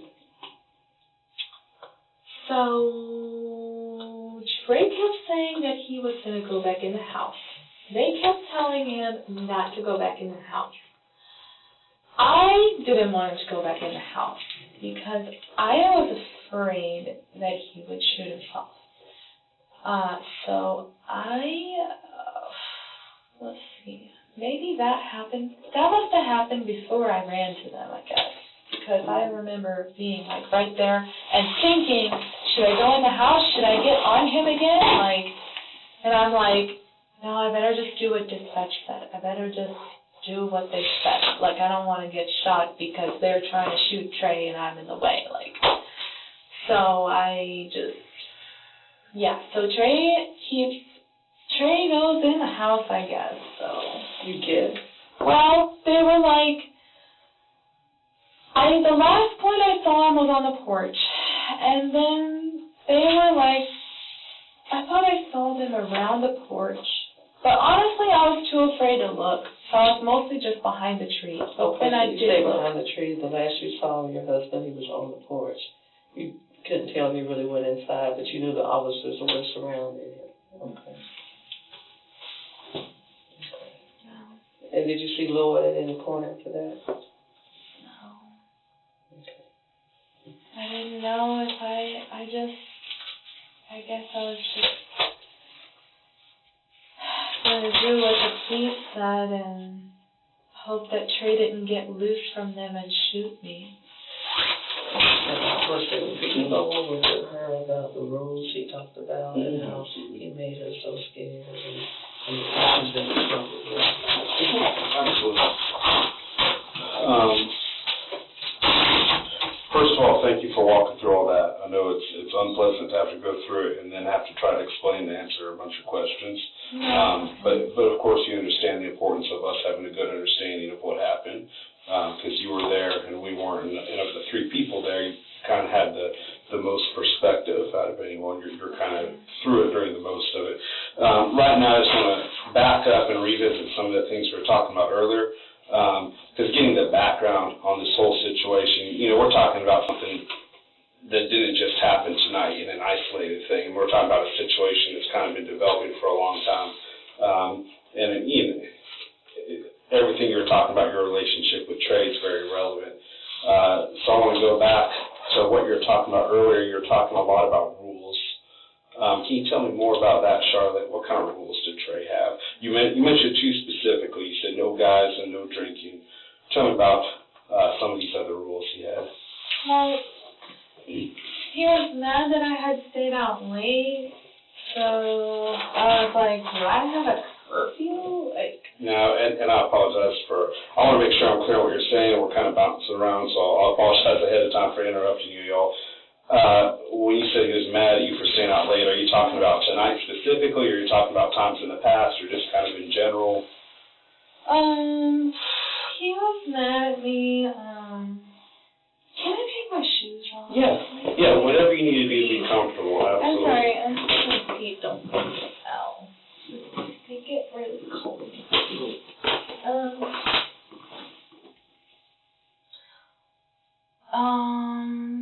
Like when he was mad at me about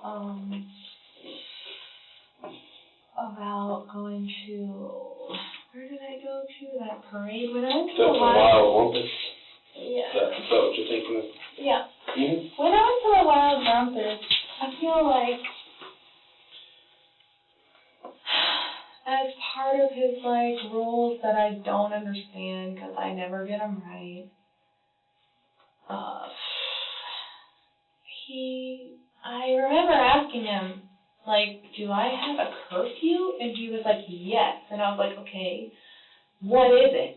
And he didn't say anything, Mm-hmm. It's like, I am a scientist. I have a bachelor's in biology. Maybe I'm not exactly a scientist to most people, but I can follow rules, I can take procedures maybe too literally even. Right. I need that,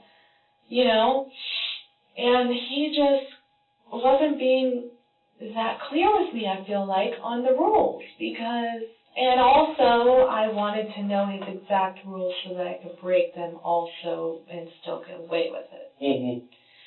Because I really can't survive like this anymore. And I had been saying that for so long, and because, Saying it to him or to other people? Other people. Mm-hmm. I might not have used the word survive. I might have said live, I'm not sure. But it's just too controlling and too overbearing. And I understand he was trying to protect me, but at the same time, it's I feel like,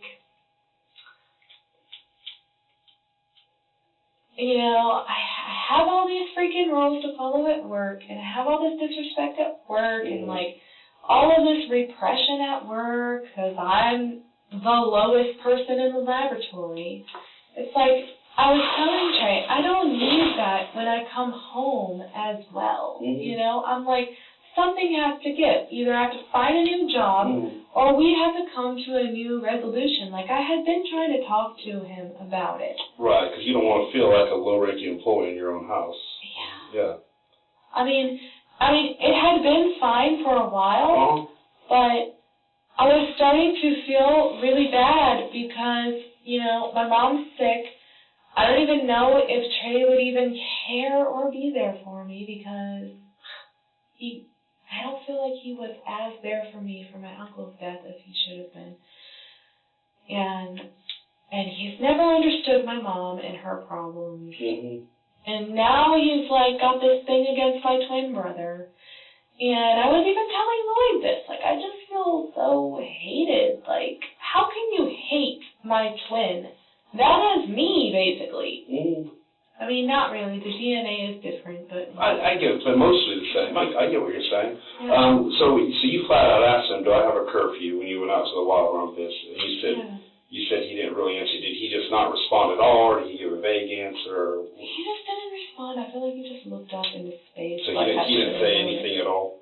No. And I'm like, okay, so I stayed out too late. Okay. So, I mean, this argument was a while ago, so I'm not sure... I don't think he is. What other rules so he had an issue with how late you stayed out, but didn't put an exact rule on it. Yeah. He had an issue with you hanging out with the guys. He had an issue with drinking. What other kind of rules?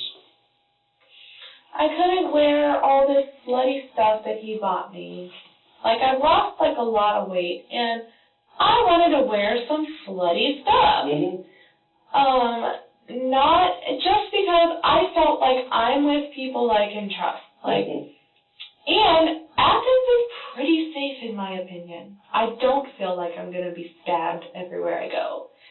Savannah, no, I did not wear a slutty Halloween outfit. I wore a very long dress because, yeah, Savannah was scared the hell out of me because I worked down there as a bank teller, and I was threatened every day, pretty much. So, yeah. But maybe it's just because I don't work with the people in Athens, so I don't know, like, Trey knows. I don't know. But I felt safe because I was with my yoga people. So, anyways, apparently I'm not supposed to wear any of the crap that he bought me. But it's all so cute. And I have been working on my figure, not for that, for my health. Right. Because, you know, I'm 34 now, so I've been working out, I've been eating better, you know, feeling better physically, because I was getting very sick physically. So, anyways, I felt like I would look good in those clothes. So I was like, am I just not supposed to wear any of the clothes that you bought me recently? You know, and I think...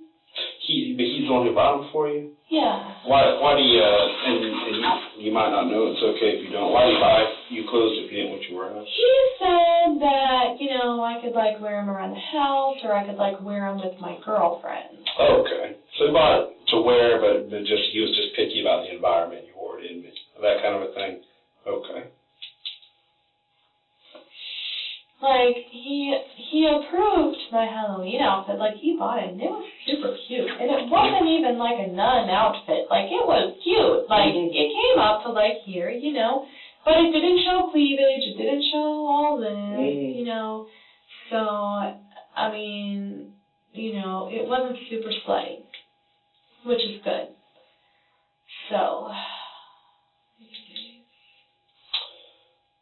I feel like he had gotten better with that a little bit. Okay. Loosened up a little bit. Yeah. Yeah. And loosened up with me hanging out with my friends a little bit, too, because there was a time when he would just be like, no. Right. Like, you can't go anywhere. Did he have an issue with you hanging out with just other people, period, or was it specifically just when guys were around or might be around? Like if you were going to hang out with only female friends that I was 100%, you knew it was just going to be females. Would he have a problem with that? No, as long as they weren't, like, bad influences, as long as they didn't do something that he thought was just, like, putting me in total danger. Was he okay with you communicating with, hanging out with family members? You mentioned not really understanding some of your family members. So, like, if you wanted to go visit family or to call them on the phone, was he okay with that? He had started getting weird about me going to see my mom because, yes, I was there, like, every weekend because she's an alcoholic. She can't drive up here. So I would drive down there. And she used to live, like, 4 hours away from me. So now she lives 1 hour. So, and technically that's my car. I'm pretty sure I paid for most of it.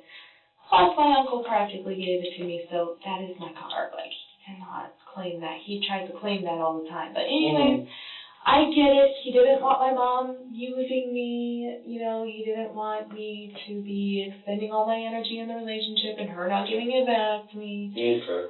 You know, so yeah, he had mentioned that, and I'm like, yeah, you have a point. Okay. But, you know. So he was worried about the dynamic between you and your mom, and you maybe getting used or using up all your time, or and in a way that money on he the family. Yeah. Okay. Yeah. But he doesn't just like have a blanket problem with you being part of your family's lives and vice versa or anything like that. No, not really. He just, you know, he doesn't want to be involved with weird stuff that goes on with, like, okay. You know, like, between my mom and my stepdad, or, like, between my brother and I. Like, he always says my brother's trying to, like, use me, or use my mom, or whatever. Okay. And it's like, why does everyone always got to be using me? Why am I always the victim? You know, I don't see it that way, because it's like, I'm finally near my family, and, you know, it's nowhere near, like, I mean, I used to have, like, friends that really would take all my money and really would, you know. Yeah, everyone's had it at some point. Yeah, friends and family members. So he's got, he's a little overprotective, I guess, would be the way to describe it. How long did he work at Statesboro? Oh, man, he was, like, so good there. How long did you work there? Just about? Well, like 2013 till like 2015. I mean, a good long time. Oh my God, I was like ruined. And how long has he been with Madison County? I think you said it earlier. I apologize for making you repeat yourself. I've been there like a year. Okay. Oh my God. So a couple years at Statesboro and about a year at Madison County. Yeah. Did he, when he left Statesboro in 15, was that because you all moved up here? It was because his dad passed away suddenly. And we had just gone to see him, but he had like a heart attack or couldn't breathe or both in the driveway. Oh my God. What do y'all do for people who have nicotine addictions in jail? I honestly don't know. It's a good question. Trey's got that e-cig that he smokes all the time. He's got asthma. Yeah, a lot of people smoke or use some other form of tobacco or nicotine to go to the jail. So it's a good question, but I don't know. I've never worked in the jail, so I'm not sure. Hopefully they have a patch or something out there, but I really don't know. Like, he really doesn't deserve that. I don't know what's wrong with him lately. I don't know how he got this way. Maybe I should have turned him in a long time ago, but... This is, we're talking about him at Statesboro. This is, it's a little bit off topic, but while I'm thinking about it, Jody keeps coming up, his friend from Statesboro. Do you know anything else, and it's okay if you don't, do you know anything else about her last name, or... Yeah, her last name is Tanner. I think she's like 25. I don't know. I mean, I have her number. She's called me like twice if you want it. Do you mind getting that for me? Sure, yeah. Let's see.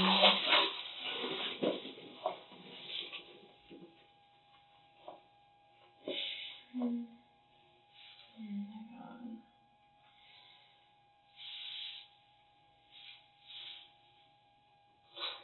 Is she white, black, Hispanic, Asian? She's white. I see where I have her number at. Where are you, Jody?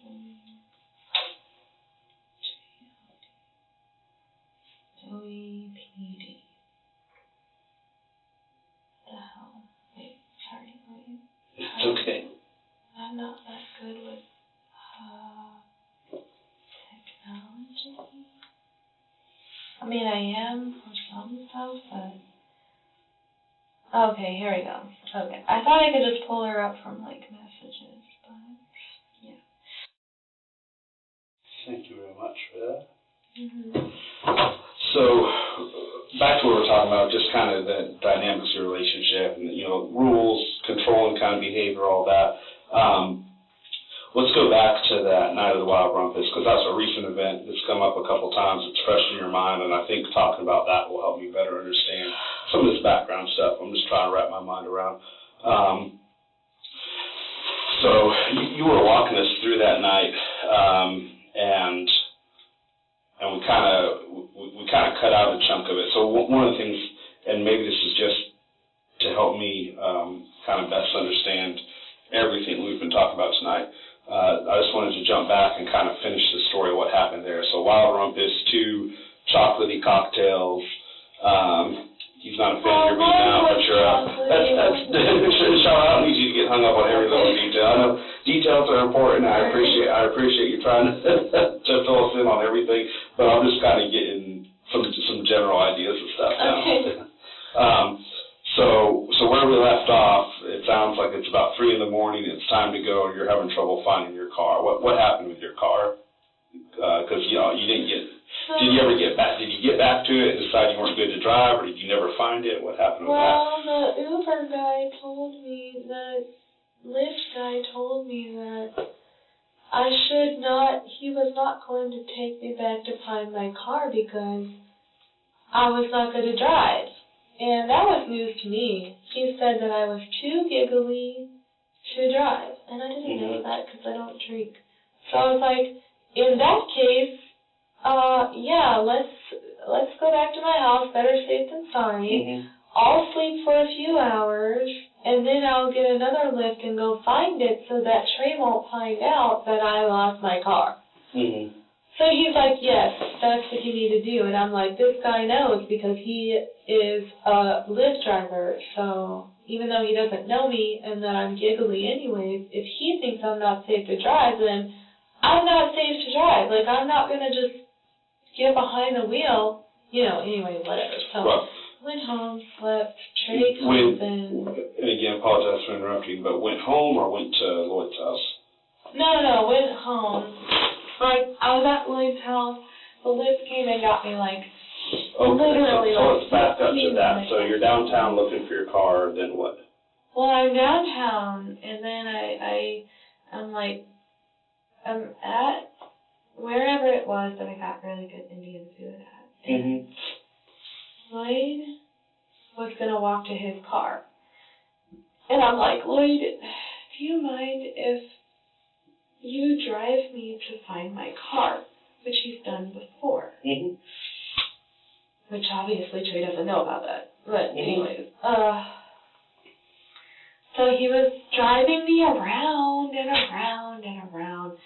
And I didn't remember what street it was on. All I knew was it was somewhere around North Hull Street. But I'm literally the worst with maps. My professor can tell you. He's always like, look at the maps. But I'm like, no. So he couldn't find my car, and he said, I'm sleepy. Like, I'm going home. Why don't you just come home with me? Not like that, but just that way he would know. Like, here's what I think Lloyd was thinking. Like, that way I will know that I didn't just leave her on the street to be, stabbed. Right, yeah. So, it's a perfectly safe place to go. Wait for 15 minutes to get the Uber, and that was exactly what both of us agreed upon. That you would go to his house and get an Uber from there, and then go Uber, Lyft, whatever, and then go to your house. Okay. Yeah, so then what? So we got to Lloyd's house. He played his violin for 5 minutes. Then I was trying to get my stupid Apple ID to work, which took forever, and Uber wouldn't sign me up without it. So I was like, I don't freaking know it, because Trey's been trying to help me with my passwords, and I'm still locked out, I think. Anyways, I got the Lyft app. So I clicked on it. It was literally I had a timestamp of when I signed up for it, when I paid for it, when the guy was going to be there, when he picked me up, when he dropped me off at my house. I was not at Lloyd's for 2 hours. That's what really scared me when Trey recounted it when he was bitching at me later, because it really scared me that he was saying that I was at Lloyd's house for 2 hours, when I legit know that I was not there for 2 hours. About how long do you think you were there? I think I was only there for 15, 20 minutes. Mm-hmm. And I've been at Lloyd's house for hours before. Like, Okay. Lloyd is not a scary... Lloyd would never do anything to me. Right. It's not like this was the first time that you were there. Yeah, and that's the other thing Trey didn't know when he got mad at me the first time, because he did not know that I've known Lloyd a year. He did not know. And I guess that's what he meant when he was screaming at me, that I had been lying to him. But I had not really been lying, just omitting and skewing the truth. Yes, I was at my yoga friend's house. Yeah, you know, like all these technicalities to like skirt around this ridiculous rule he had, when I found a person that I have never found before. That, you know, it's like... Just another little thing to clarify. So we're still thinking back to that, you know, being at Lloyd's house waiting for the lift, night of the Wild Rumpus. But when you were talking about what happened tonight, you're talking about kind of getting sleepy and sort of getting cuddly and getting comfortable on the couch. You made some comment like that was the exact same thing that happened last time. Was that referring to Wild Rumpus? Yeah. So what happened with that? So I remember closing my eyes for like 5 minutes after I finally got the lifting. But that was all, you know, like, I mean, I was 100% sure because I have, like, the, like, timestamps from, like, the Lyft app and stuff. I mean, I'm, like, 100% sure that I didn't fall asleep at Lloyd's house. And even if I did, nothing would happen. Lloyd has a million girlfriends. Seriously, I promise you. A popular young man. Yeah, and he's like 25, and like he's got the world ahead of him. Like he's not. No, I've never met a guy that's as nice as Lloyd that would not do anything. But you closed your eyes for about 5 minutes. Sitting on the couch. Yeah. Okay. But Was he sitting with you? Oh yeah, Lloyd was cuddled with me, just like he was. Okay, same thing you described tonight. Same thing, yeah. I mean, I know Trey wouldn't approve of cuddling, but Trey doesn't cuddle with me. I feel so alone. And, you know, I cuddle with my dog. Right. It's one of the many things dogs are good for. Yeah. Dogs are always there for you. Yeah. Okay, so brief little bit of time, got Lyft, went home, and then it was the next day. So basically what led to him finding out about Lloyd was he was kind of map stalking you. He looked at your location and was asking you where that was. Obviously, it's pretty far away from the downtown area. Yeah, so is that what it was? He asked, where's this? He says, Lloyd's house. And that's how that conversation got started, and that's how he found out about Lloyd. Is that right? Yeah. Okay. I can't believe you still shot him after you looked into my eyes and I told him he is just a friend. He is literally just a friend. I told him that. What the hell is his problem? I'm sorry. You're fine. You got a lot going through your head right now. Now, when you were so that 2 weeks ago, Wild Rumpus night, when you went back with Lloyd to wait for your lift, at that point, was Lloyd aware of how Trey was? Had you all talked about Trey's kind of controlling, jealous tendencies? Yeah, but not I didn't tell him about Trey pulling a gun on me until after that night. I mean, I didn't tell him about Trey pulling that gun out in the car on himself. But, I mean, he had threatened to kill himself, like, when we first got together, like, we were, like... You talked about Lloyd, it sounds like you were sort of saying it as a joke, because you said you laughed, but he made that comment of something like, are you going to get me murdered by your husband? Yeah. You remember saying that? I said that the first time he found out Trey was that stalking me, like, months and months and months ago. Okay, and that was my question, just about when that was, in several months. Yeah. Okay. So that dynamic was nothing new to Lloyd. He knew about yeah, and the mapping, the rules. You're so brave. Do you think that, and I don't expect you to be a mind reader, so this is just your best guess, because you and Lloyd are pretty close and talked a lot. I mean, do you think that he kind of thought it was all a joke? Like, didn't really think there was seriously a threat, or didn't And if you don't know, that's fine. Just say you don't know. Where do you think he was coming from on that?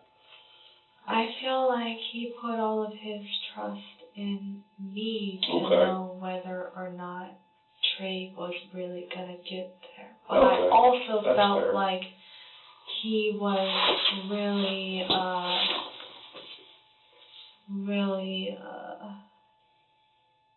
in tune with the possibility as well, because he's the one who heard Trey outside and started getting up already. Mm-hmm. So I feel like, as far as the threat, I don't think that he thought that it wasn't a threat so much as he felt like standing up for me, like, Okay.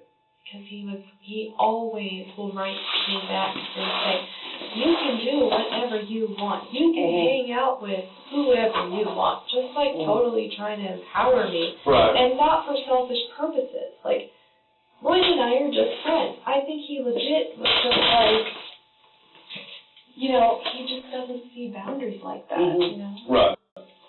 Yeah, that makes sense. So we're talking about all this history with you and Trey, and this is stuff that's been, your relationship's been going on since high school, so we're talking about a lot of time. Yeah. But we're talking about some of these specific things going on that I guess you could describe as problems. Have you guys, in addition to everything we've already talked about, have you guys been having recent problems, marriage problems? Or has it been like the same problems escalating recently or anything like that? Have things gotten worse between y'all recently? Like besides Lloyd? Well, just kind of in general. I mean, it could include Lloyd. It sounds like that was a stressor that first came up as an issue a couple weeks ago. How much has recently been? Just weeks, months, just anything that pops out in your head. That's been bad. It's been getting kind of worse lately. Yeah. Mm-hmm. Because, like, he's been just spit at me about, all he sees is all the stuff that I didn't do. Right. Like one of the animals needed this, or like, you put my stuff somewhere. That's like a big thing. It's like, no, you're the one who's disorganized, who has stuff everywhere. I'm the one who is organizing your stuff. If I put it somewhere, it's because it was everywhere, and I'm trying to make sense of everything and have some sort of zen in the house, and find the stuff that we have. And not just for me, but for him also. Right. And so he got mad about telling me all the stuff that I was doing wrong. About telling me, like, that, well, I'm touching his stuff. He had moved into the other bedroom. He was sleeping in another bed. When did that happen? That was like months and months and months ago. Like, we barely have sex anymore. I'm like, this is really hard on me because, like, I understand when we were long distance, but I don't even know when this whole sex thing started, but I know he's been having problems physically. Because he's been, like, going to the doctors and whatever, like, I just feel like he had been kind of giving up on himself and his life for a while, and... About when do you think that started? A good few months ago, I would Okay. say. And then his therapist had this breakthrough with him, and I swear, he was better after that. Where he was crying because he couldn't bring this kid back to life that he was trying to save, and he was like a 5-year-old kid, and that really snapped him real bad. So then magically after his therapist makes him cry over that, like she had finally got somewhere with him, then he just decides he's not going to go to her anymore. I'm like, is this because your therapist finally got somewhere and finally made you cry about something? Like, because I feel like his emotions are just so hidden. Like, We'll be sitting in the same room, and he's on his freaking cell phone the whole freaking time. Mm-hmm. And he's playing his game with his friends from overseas, who he's never met, never is going to meet, and it's like, aren't I supposed to be your person? Like, right. I was sitting right here, and I thought, I'm just being selfish. I just need to make friends that have my interests, because we don't really have as many interests in common as we should. Yeah. How long have you kind of had the sense of being ignored like that? Oh my God, months and months and months and months and months. I'm like over a year? Maybe not, but several months. Okay. And again, just real rough estimate, but about when did y'all move into separate bedrooms when he moved into that other room and kind of Well, I mean, it's not the first time. It's not really a significant event, but okay. I felt like it was because he has been just like going in there and shutting his door and just, So most recently, when did that start? It's about when we got Blueberry.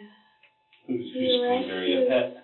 Yeah, he rescued this bunny off of the side of the road. Mm-hmm. So I would say, like a month or two after we got Blueberry. And about when was that? When did you get Blueberry? Summertime, spring? It was summer. Okay. She was eating a dandelion. Mm-hmm. And that's how he caught her, because she had, like, some of it stuck to her. It was the cutest story. She was cleaning her face, and Trey said he just scooped her right up. And she's bright white, and she's, like, velvety with just gray spots. She loves him so much. The animals love him. I mean, he's a good guy. I don't know what the hell happened to him tonight. I really hope that he can... I really hope he's going to be okay. I really hope Lloyd's okay. I can't believe... yes, the signs were there. I should have done something sooner, obviously. But I didn't know what could be done, because he's never really threatened me. Do you normally wear a wedding ring? I haven't been wearing a wedding ring for, like, a couple months, because I work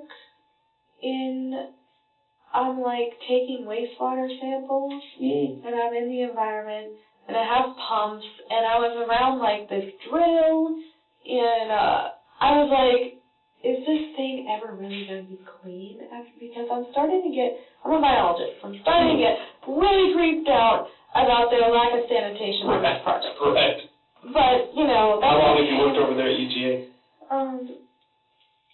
On November 12th, it will have been a year. Okay. On paper. Mm-hmm. But I did a lot of reading like a month before, because they were supposed to hire me like in October. Mm-hmm. But the whole thing with the ring was just for work, and then I would be in lab, and I would forget to put it on. But every time that we're doing something fancy, I'll put it on. Okay. But he had left his wedding ring and his rubber wedding ring on my nightstand. Instead of, he could at least wear the rubber one, and I had been telling him I want a rubber one, but he would never get me one, so I started using his e-cig white rubber thing, and then it started turning yellow. So, and every time I wanted to buy one, like at the police store, when we would be there getting some crap for him, I would be like, hey, look at this cute pink wedding ring, like, let's get this for me, and he would be like, no. And, like, I was just looking at it the other day, like, I need to get that, because I was working around a lot of guys for the drill team. And, anyways, they were into my personal life. They had a lot of things to say about Trey. And I guess I just talked too much. You said drill team? The county crew, the Gwinnett County crew. I'm not familiar with that. What? They were helping us drill. I would call them like drill team, I guess, but They're like the sewer team for the Oh, okay. So this is for work. Yeah, so for the work. team who does the drilling. Yeah. Okay, gotcha. They got way too personal about it, and so I really wanted to wear my ring, right. you know. But I just noticed they all wore like rubber rings, and I just started feeling real freaked out about the safety and the sanitation safety-wise, and, you know, I started wearing my gloves all the time, no matter what I'm doing, because you just can't be too careful. Like, yeah, believe me, I know. Yeah. Yeah, we're both in lines of work where we touch a lot of gross things, so I get it. Yeah. Yep, I completely understand that. Okay. Anything else popped in your mind that you want me to know about right now? I'm going to step out in just a second, but any questions or anything else before I step out? I'll be back. But. Trey's not going to get out of jail tonight, right? I don't know. Right now, the only thing I know about this situation is sitting down and talking with you. Okay. So before I came in and talked to you, I don't have any background. I had some super basic details on the call that came out. Okay. So like I had the location and that you and him both called, and that was pretty much it. So I'll try to get you answers for everything, because I know you're wondering about Trey. I know you're also wondering about Lloyd. I'll try to get you answers for all your questions. I just don't have any right now, and I don't want to guess and give you bad information. Yeah, my brother was asking me because I asked him if he would come over tonight because I was afraid, like, if Trey did get out of jail. But I don't want my brother to be in the line of fire if Trey gets out and comes over. But my brother seemed to think that the first thing that Trey would do when he got out of jail was to come and kill me. So that kind of worried me. So I kind of want to know that. Can somebody call me before they release him? Absolutely. I'll get you information on that. And I'm staying at his aunt's house, and I haven't talked to her. So I'm really worried that... Does she live out on that property, or she has owned it? She lives one driveway away from us. Okay, gotcha. And it's her place, and all my stuff is there, and I know she says I'm family, but I just put her son away. Well... So I kind of feel like I could be I could be homeless. I'm not sure. And I need a place to put my animals. I'm not sure what's happening right now. Well, obviously it's a complicated situation, and we have to kind of go through it one step at a time. So right now, do me a favor and just sit tight. Are you doing okay? Do you need more water or something to eat or anything? Yeah, I think I need some water. Can I go to the bathroom? Yeah, absolutely. It's kind of confusing, so I'll walk you over there and walk you back here, and we can grab more water if you need it. Yeah, I can just fill this up. Can you sit tight for just 1 minute, and I'll be right back and get you out there, okay?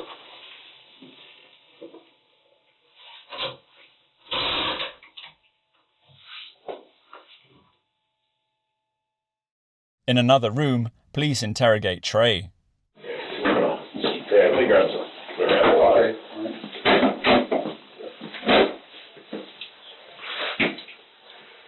I asked him, and he said he hasn't heard. Is he? Oh, I don't know yet, Trey. I'll let you know as soon as I can, buddy. So awful.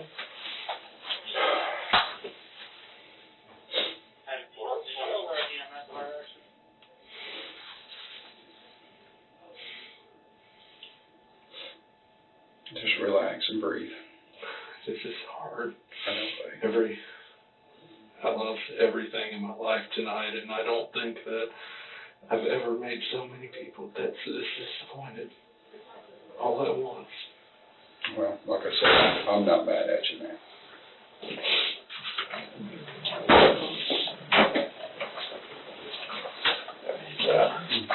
Yes. Well, let me, you want me to take those cuffs off? Is there probably... Only if you want to. I might have broken my phone. Oh, no, how'd you do that? It'll come up when y'all interview me, but the fast track to it is, I was trying to bust out the window to my truck. Oh, I see. And I couldn't, but I hit it one good time, and Yeah. Alright, no. It didn't start hurting till about an hour ago. Okay. Has anyone taken photographs of you or anything? No, man. Okay. Alright. Does that feel a little better? Yeah. So they'll just turn off. We don't make it for comfort, for sure. I was telling him I appreciate him not having hinge cuffs. Oh, yeah. I'm Detective Johnson. This is also Detective Johnson, although there's no relation. And I guess tell me what your name is. Full name is Winford, W-I-N-F-O-R-D, Terrell, T-R-R-E-L-L, Adams III. I go by Trey. Okay. T-R-E-Y, Trey. T-R-E-Y. And then what's your birthday? 87. What about a phone? Okay. 27. And what's your address? So I understand you work in Madison County? I do. Okay. Did you talk to anybody from there yet? Or? Talk to the sheriff. Okay. Done deal. Okay. Obviously. Yeah. Well, I mean, I think you're, obviously you're here, you were sitting on there with handcuffs and all that, so I gotta read you this. I understand. I could almost read it to myself. Yeah. Yep. But, I want to make sure that you understand all this. Yes, sir. Police read Trey his Miranda rights. And with those in mind, you want to continue talking to us? Yes, sir. Okay. Well, I guess why don't we just go ahead and kind of start from the beginning, like what happened today? Like the beginning of today or the beginning of all this? Well, Interrogation? Yeah, whatever you think is appropriate. You want to go start? If you don't mind, I had told my lieutenant and I was actually able to get it out fairly quickly. Yeah. I met my wife in high school. Okay. She was in a class. I was too scared to talk to her. She happened to be, we had the same class the next year. I was still too scared to talk to her. I wrote her a note. She never talked back to me, this or that. Turns out she did like me, but she was scared to talk to me. And it was like 3-ish years before we finally talked to one another. She was in with a not so great crowd at that point. It came to a head when she used to smoke marijuana. Okay. Everybody did, but the problem was a lot of the people she hung out with did more than that. And on some occasions, she told me later she had done a little bit of meth. Okay. But the big thing was I was with her as her friend dropped her and me off at her work. She grabbed a water bottle out of the back, and then she started feeling really sick. Well, it wasn't for 2 days. We had to take her home. It wasn't for 2 days that we found out that her friend had put heroin in the water. No way. Yeah, it injected a syringe to the top. Wow. And I told her it's me or them. Like, Yeah. I'm not going to sit here and watch you die. And excuse me. How long ago was that? Oh God. Or just in general? I want to say probably roughly 2007, 2008. Oh, okay. Like, okay, so we're talking a long time ago. Fast forward a while. We had kind of had problems because there was always somebody terrible in her life, and I always tried to do my best to be there. And there was somebody I had worked with at Publix that we all three went to high school. No three of us really knew each other, but somehow her and my wife, well, girlfriend at the time, had gotten together, and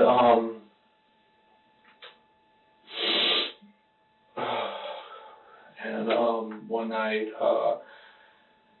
she didn't come home after hanging out with her, and it was after that she had told me that they went to these guys' house, and she sat on the couch and played video games all night. Yeah. Well, she started immediately acting weird to me after that day, and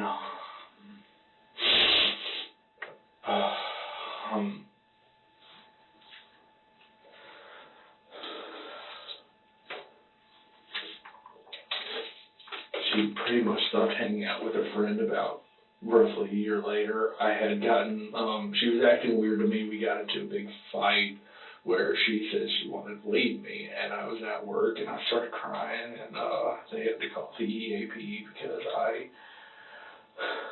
I was upset. Yeah. She's all I've ever had. And she was going back to Georgia Southern to go to school, and I was actually looking for her a job, and that's when I found out the PD down there was hiring, and they were so desperate that their application system glitched, and instead of me having to go through the 4-hour application, I literally typed my name, I wasn't a convicted felon, and signed to show that was my information. Yeah. I got a call back the next day. Wow. Yeah. So I went through the application process. She was still acting really very well. Fast forward, I get hired, go through the academy. I'm in FTO, and it's about May. I want to say by this point it's 2015. We had a clinic that was just for city employees and Briefing and Shroud employees. They partnered together, so if you were sick, you could go there on the clock, or it was free medicine, all this and that. It was a benefit. Well, I forgot what I went there for. We're not married. She's not part of this benefit. Right. And we get in the car, and she tells me I need. Okay.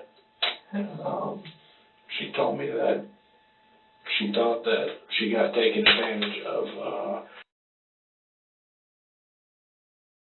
at those guy's house or apartment or whatever while she was playing video games. Okay. Everything didn't add up though, because I knew she was lying to me. Right. And all I ever want is, I don't care if it's good or bad, just don't lie to me. That's why it's been really hard, and I know I don't think y'all are lying to me, but it's been really hard. I really hope he's okay, and I hope that y'all would tell me. Yeah, as soon as we hear something, I'll definitely. Sorry.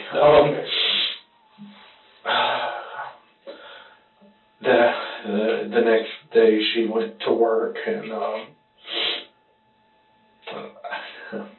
gonna kill myself, and but at the last second she had a rabbit that she had for some years, and she had brought him down, and he had never shown interest in me, but all of a sudden that day, I think he needed food or something. I opened the cage for whatever reason, and he jumped out, and he got in my lap, and he was licking me. He was doing stuff that he had never done before. Yeah.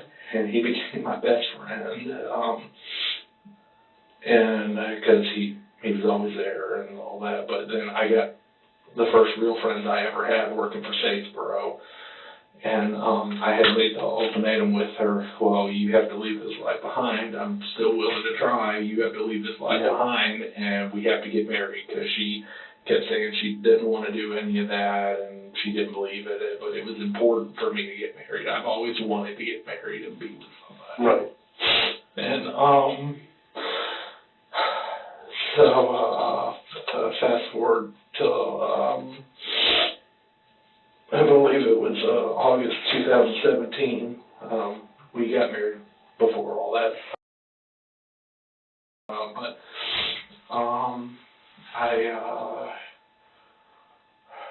I responded to a missing child call at a park, and my partner found him in the park.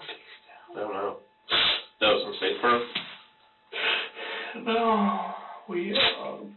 he got him out, and we did CPR on him for 8 minutes, and then everything worked out perfect. He got him. He got him. We started doing chest compressions, and we actually did try to do breaths. The breaths didn't work for me at first, so we switched off to where I did chest compressions.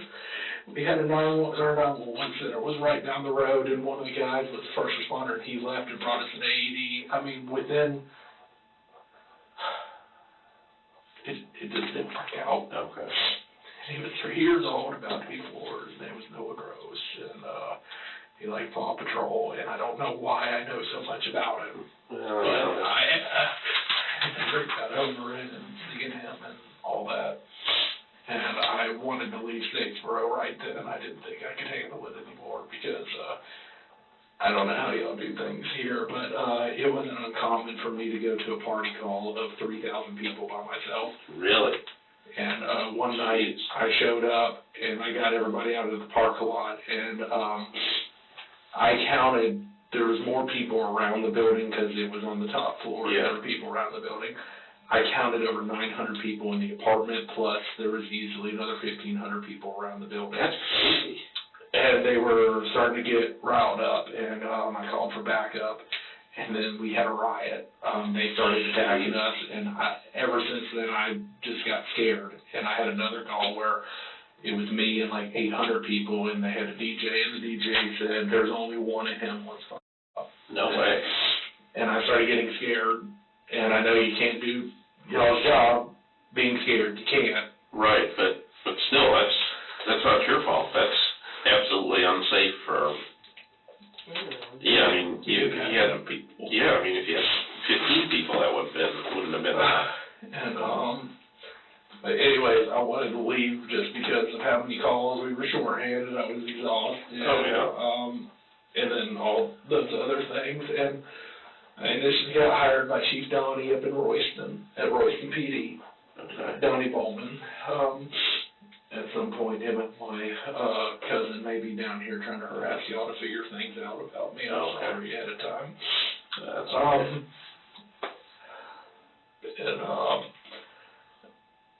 My wife ended up getting a job. I hate Statesboro, but she got a job finally in her field. She always wanted to do laboratory work. She had a really hard time after she got out of school.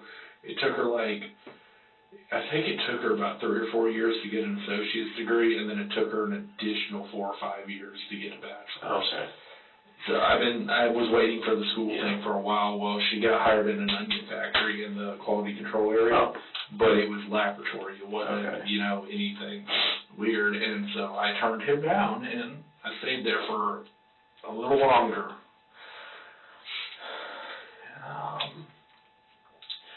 Then on February 5th, I was on a domestic with, I had 3 best friends down there, and I've never had friends before.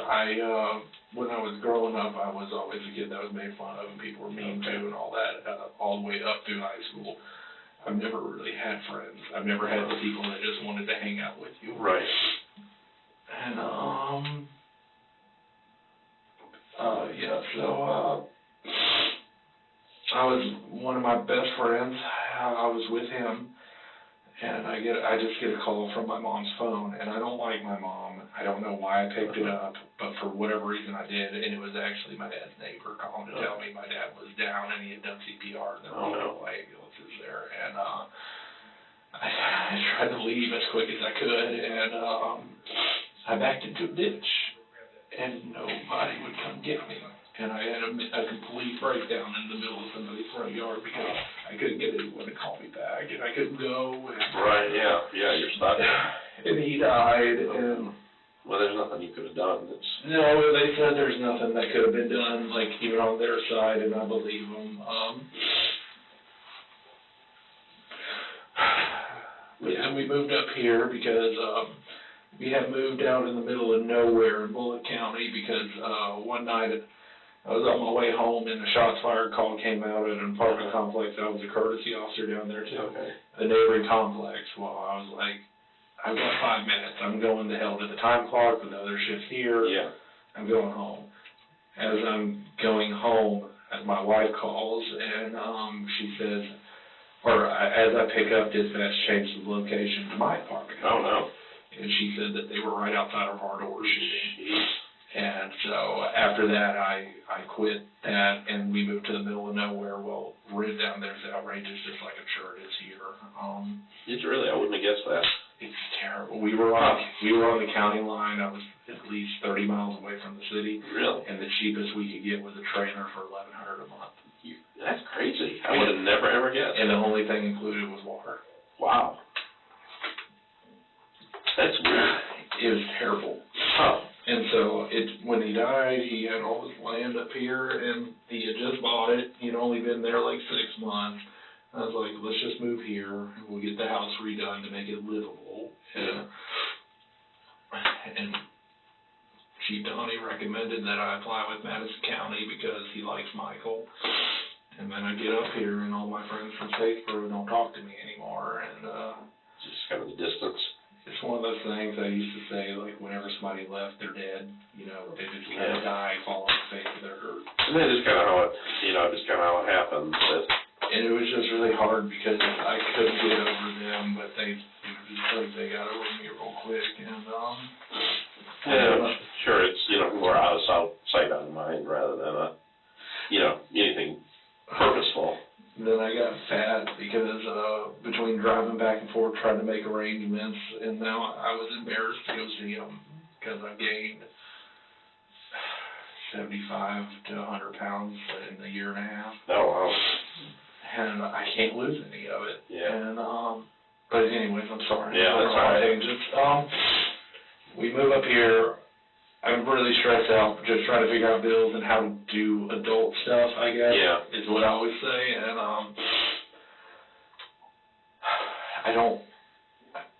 I never thought anybody at the sheriff's office really liked me. And I still don't. Really? I mean, it sounds like they're, I don't really know for sure. I just kind of glanced at the call, but it sounded like they were kind of concerned about you. My lieutenant came out, and he was nice to me, but I know what it's going to be because, we've done it, and I'm sure y'all have done it too. You talk to somebody, you kind of have a halfway heart-to-heart, and then it's over. And I know I've done it before, and I understand that, and that's what I feel like is happening with them too, but I never really felt part of the group with them, and I haven't had any friends. I've just been inside. And I've had trouble sleeping. I haven't really slept at all in like 4 nights. I got sick. But anyways, I'm working up here. I hate it. Our house has been being worked on for a year and a half. Really? Our contractor won't finish it. Irritating. But fast forward to now, I guess leading up to tonight, the weekend before Halloween, like the 25th or whatever,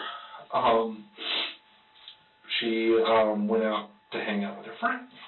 Yeah. Well, we have to find my person, I guess. Oh, yeah. They just changed it to Find My is what I think it says Yeah, now. I think is that on the iPhone? Yeah. Yeah, I think I know what you're talking about. Well, we had always shared locations because she gets lost all the time, and a lot of the time she'll call me and say, "How do I get to home?" Right. And I have to hold, and she'll tell me stuff like, "There's a palm tree." Well, that doesn't help me. Right. Yeah. So I'll tell her to stop somewhere, and I'll pull up her location and all that. Well, after the previous incident years ago, we kind of had, I'm just going to say it, rules about if she went out. Yeah. Which were supposed to be no drinking, no guys, if things get weird, call me. Right. Well, I sure and all night. She was out, and then the house tonight, she ended up there. And she told me later that she was only there 10 minutes, but with the GPS thing, it was like 2 hours. Okay. She told you where she was going? No. She didn't? No. What did she tell you? She actually didn't speak to me at all that night. And she said she was going out to her friends to, I guess, golf night at the Georgia Theater, I think, is where it was. And that was back like on the 25th? I think it was the 25th. It was the weekend right before. Yeah. And I just thought it was weird, but then I was like, she was with a few girls. I don't know where they live. Oh, I know where one lives, but I don't know where the other one lives, maybe that. But then I get home and her car's not there. And so I find out that she got completely plastered. She says that she somehow ended up at that guy's house and that he played her violin and went to sleep, and she waited for an Uber for like 10 minutes. And I was like, no, I saw you when your Uber picked you up like an hour and a half, 2 hours later, and I could see it almost in real time going back to the house. Yeah. Well, I'm really upset, and I go find her damn cars that she parked on the street in a not-so-great area, and I was upset about that. Now, what guy's house? I don't know his name, the guy from tonight. Oh, okay. because since she was there for so long, it actually updated with the actual street address, not even just the map dot. Okay. And, Where'd she leave her car?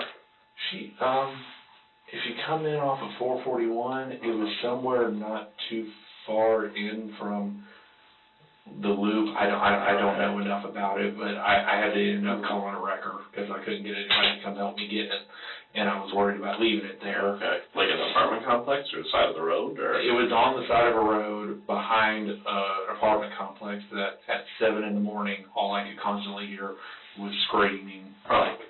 And then it just didn't look great. Weird. And so I got a wrecker, towed it back. Well, she was just acting weird to me after that. And she kept saying,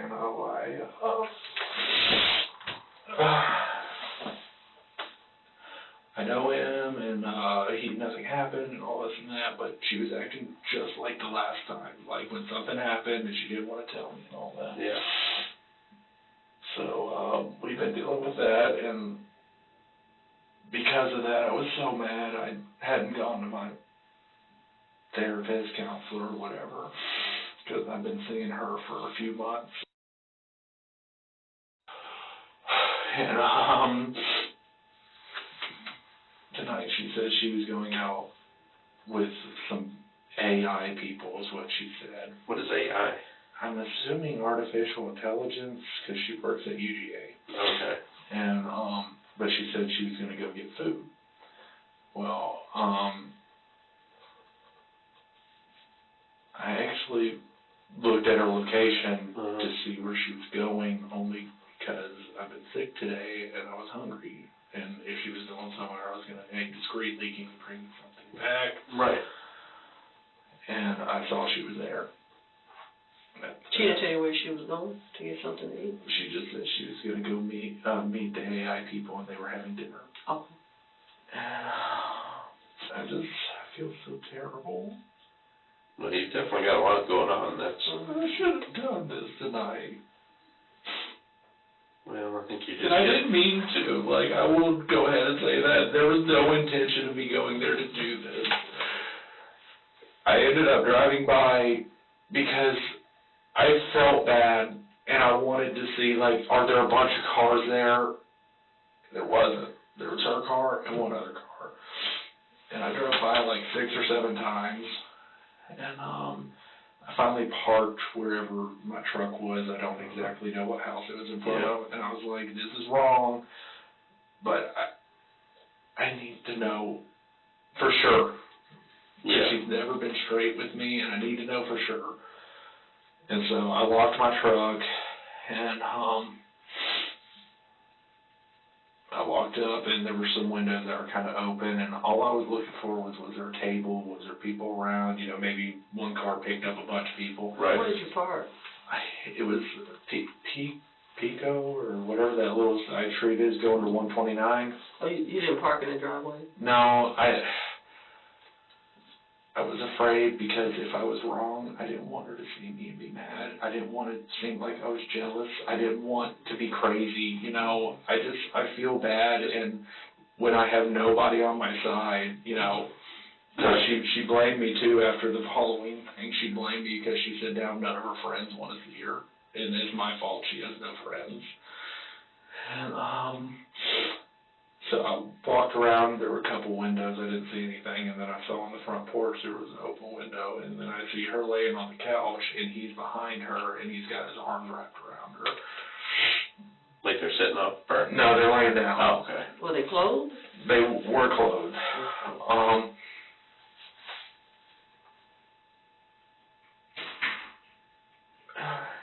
And I opened the door. And as soon as I opened the door, they both jumped up, and the deer in the headlight looked. Yeah. It was locked or open? It was unlocked. Mm-hmm. And I initially just wanted to yell at both of them. And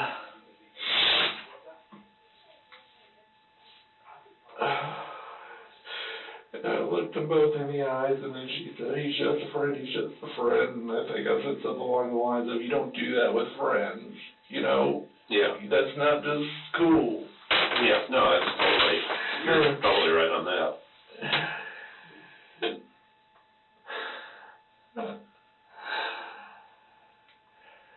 I had forgotten I had my gun on, because that's why I locked my truck. Because I know y'all found all the guns in there. That Was that your work service weapon, or was it a personal? It was my personal weapon.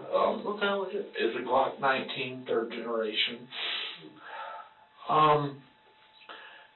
These pants I usually keep sitting by the door. Yeah. And this is going to sound disgusting, but sometimes I just keep a pair of Go pants that I can just throw on real quick. No, it makes sense. I keep the gun in the holster on, and I've always done that because I've had people kick at the door, weird crap happen outside, and we don't have kids, so Yeah, there's nothing wrong with that. And I put them on, and I've carried that gun for so many years. I've had that gun for several years now, and It would almost be weird if you didn't have, it'd feel weird if you didn't have it. And the guns you found in the truck were not for tonight. Okay. I've been, for the past 3 weeks, I've been trying to work up to myself. Okay. And 2 of them were guns that I had thought about it with, and the other ones were ones that I enjoy shooting or wanted to shoot. A couple of them I hadn't even fired yet, and I figured before I went out I wanted to shoot them. Okay. So I had some extra ammo for some of them, like the AK and the AR pistol. But that's why I locked the truck, because Right, well, you don't want to know. well, I didn't want anybody to steal them, but I didn't want there to even be an inclination to go back to the truck, you know? Right. But yeah, they looked at me, and Charlotte started, like, saying stuff. I don't even remember what she said, and for whatever reason, I don't know why, I didn't think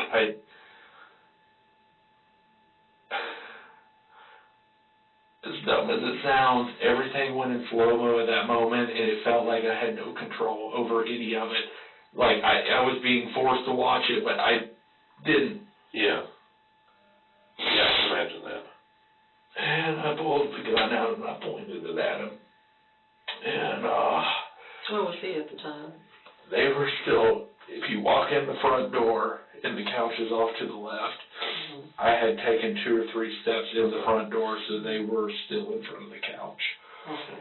They were getting up when you came. Well, they had jumped up as soon as I came in, and then there was another couch with a violin on it, and Charlotte started yelling at me, like, I don't remember what she said, but she was screaming, and she started grabbing at me, and I will say I pushed her, but I was afraid the gun was going to go off because she was clawing all over me, and I was scared, and then he bolted, and I don't know, I didn't even aim it, I was holding it out like that, and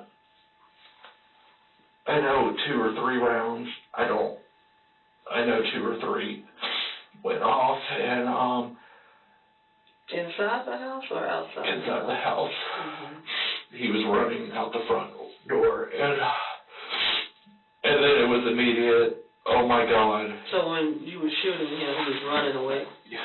Okay. How many times did you shoot? 2 to 3 times. Okay. Like I said, he was running. I didn't even aim. My arm was just kind of out. So you didn't have a physical confrontation with him at all? You didn't touch him or anything? I pulled the gun on him initially, and then he took off.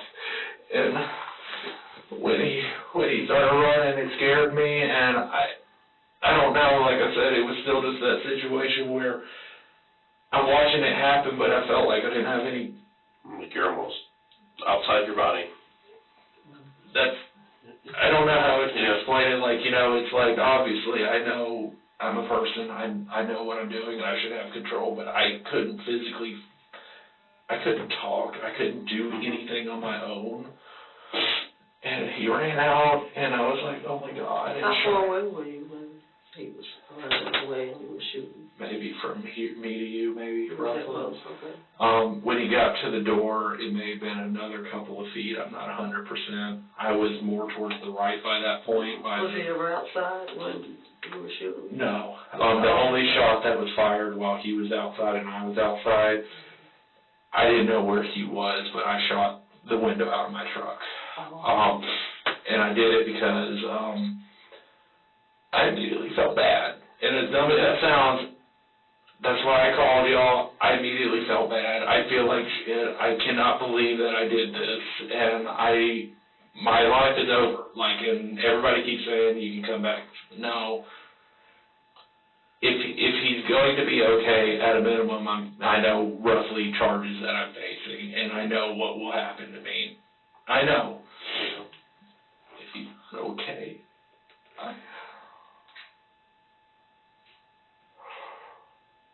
Did you ever at any time take Charlotte and put her on the other sofa and put your hands around her neck?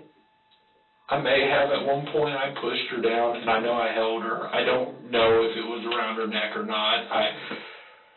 At that point, I was just worried. I was scared, and she was jumping all over me and pulling stuff, and I still had the gun, and I was just freaked out. And I know she hates me, and I know. Was the guy saying anything, or? He ran out, and at which point I told Charlotte I was going to call 911, and I was going to go to the truck to get my shotgun because that's the one I decided to use myself. And I got to the truck, and she had pulled my hoodie off of me. She kept saying, no, we can get through this, and all this and that, and she had pulled my hoodie off of me, and I didn't realize my keys were in the hoodie, I think, and I got there, and when I was grabbing the shotgun, I ended up grabbing my Smith & Wesson .45 that was also on me. I got that because I was worried, and it had a light on it. Okay. And after I hit, everything was bleeding, and I just wasn't thinking enough to grab a penny and take it off and use just the light, but I was trying to find him because I felt terrible. And I heard him running, and I heard him yelling somewhere back, and I decided not to approach him because he didn't want me to, obviously. Why would he? Is that why you went behind the house? No, I was just walking around at that point. I knew he was at the neighbor's house. Okay. I was having a meltdown, and I was just kind of walking around, and... Because she was with you, wasn't she, talking to you, Charlotte? She was trying to, I don't think she hates you, but she even told me that you were the one that flagged the police officers down, and was telling me that it would be okay. I never hurt anybody. I've tried so hard not to.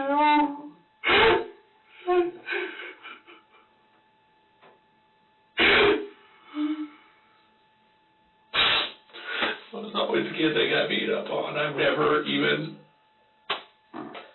been accused of being a too nice cop because I won't fight with people. I've only had one taser deployment, and it was a drive stun, and it didn't work, and I got the living beat out of me in the jail for it. Charlotte says you never, ever hit her. Never. And one point when I got the shotgun, in the M&P 45, I scanned the yards. I didn't see him, but then I heard where he was, and I was like, okay, he's there. And I went over to her to tell her that no matter what, I always love her. But when she rolled down her window, she said something like, "Oh my God, what are you doing?" But I think she said something else that made me think that she was thinking I was going to do something to her. I told her I couldn't believe she thought that I could ever do anything to her.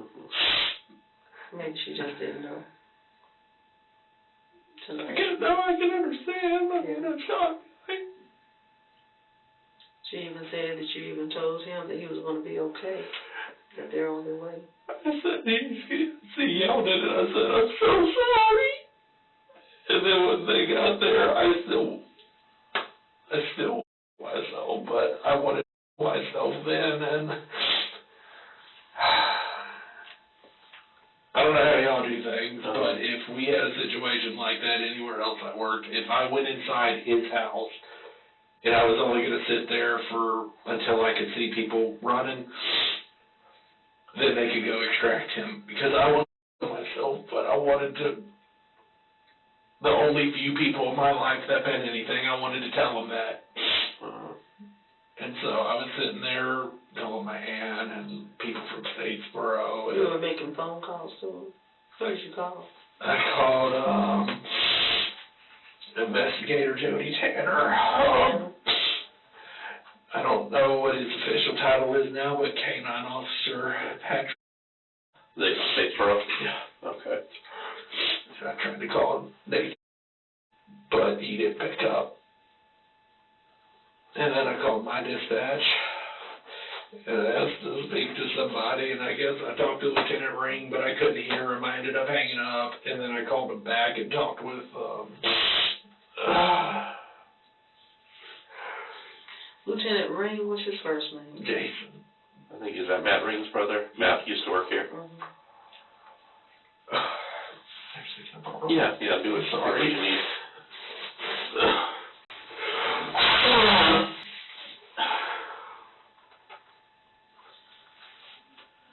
And then I called my dispatch here, Madison County, and all of a sudden now I can't think of her name because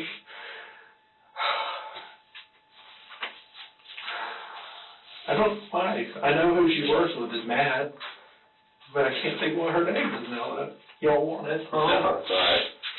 And then I called my cousin Krista, and I just told him all I loved him and I was sorry, and I've always been the screw up. I've never been good at anything. I've always been kind of mediocre at best, and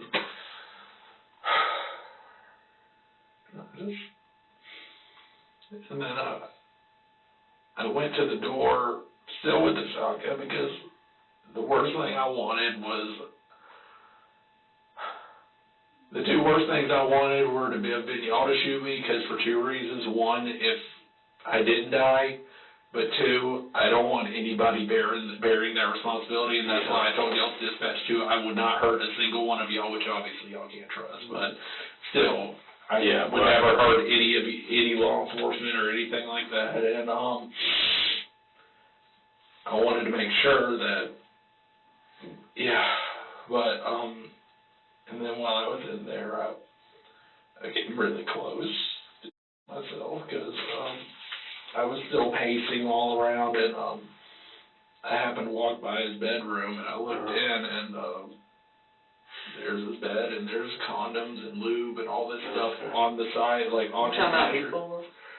Or when you're in the house waiting for the 911 to show up and all? Before I surrendered. Okay. And I just got, it's hard to see. Yeah. You don't just have that stuff. I mean, even if he's just masturbating, you don't have condoms. Right. You don't just have them right there. I mean, you roll around in your bed, that stuff's going to get everywhere and it's going to hurt. Yeah. It was preparing. Yeah. And I was just so upset. And then I went outside, and I should have just shot myself. And then I saw Jason, and I don't know why. I just felt like I couldn't do it in front of Jason. And then... So Jason showed up on the scene? Jason Ring. Did the sheriff come? Later, the sheriff is not happy with me. I'm fired. Like, he doesn't want to talk to me. I'm dead to him, which I understand. Yeah, it's definitely a tough situation for you and for him and for everybody. And then I surrendered to him, and I tried to talk with him, but he kind of had that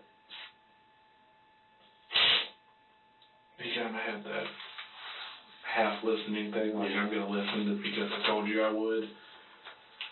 which is what it feels like everybody's done to me. I want help. I wanted help. I just can't find it. Yeah.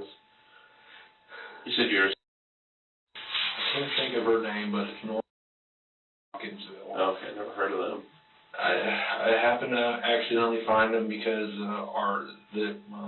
their insurance at the sheriff's office it's Cigna, and it's terrible because you can't ever find any providers. Okay. And all the ones I found were either closed or didn't take our insurance anymore.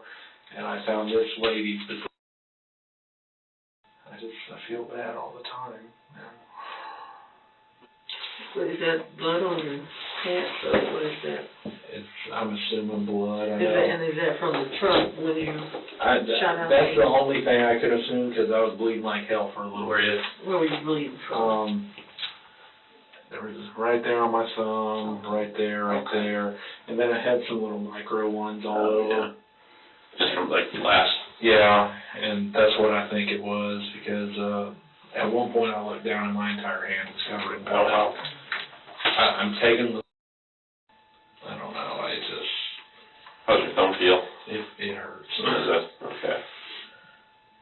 Make sure that gets looked after. It's all right. I deserve it. Well, no. I mean, you obviously, there's no reason for you to be in pain. Well, yeah, I mean, but any physical pain for tonight that, we're not going to make you endure your... Because I expect within a few days to be served with divorce papers,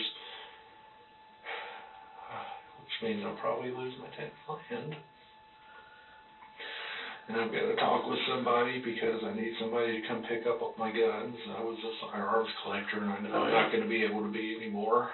At your house, you mean? Yeah, but I need somebody to pick them up so they can sell them. Yeah, well, and I think with your dad's land, I don't know this for sure, because I'm obviously not any kind of real estate lawyer or anything, but you got it as a inheritance, right? I've been told that if she were to leave me, it shouldn't get touched, but... That's kind of what I thought. But I've heard that there's been stranger things happen. Okay. But yeah, I mean, I would kind of think that stays with you. Because, I mean, that's the only thing I can't say have going for me because, I mean, if I don't pay the taxes, then they're going to put a lien on it anyway. But yeah, but that's kind of far on down the road because I might be gone for a while. Well, but your aunt, she could probably help out, couldn't she? Did you talk to her? No, you just said that you had called her. I called my cousin. My aunt tried to call me, but I didn't pick up the phone in time.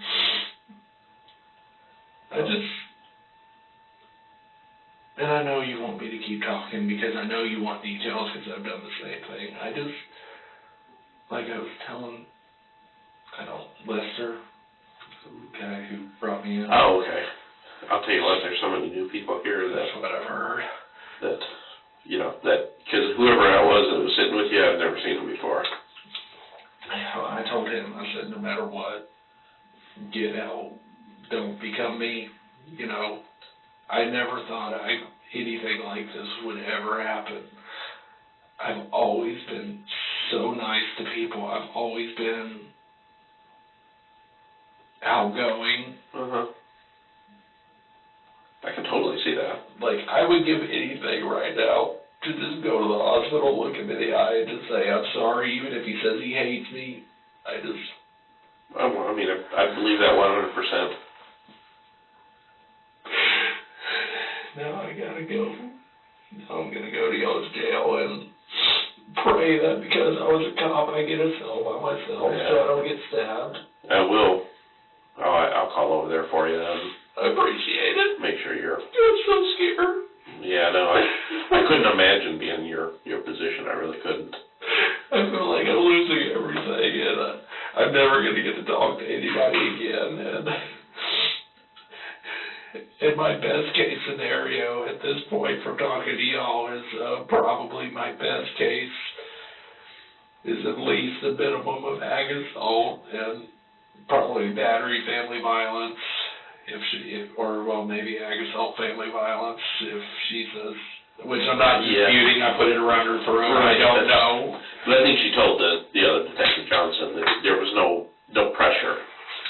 And so I think that's true. I don't hold her back, because I had the gun in this hand. And I mean, so, yeah, I mean, really think even, really max, simple battery, family violence. But that. But then if y'all wanted to, burglary. Yeah, I mean, I guess that's just kind of...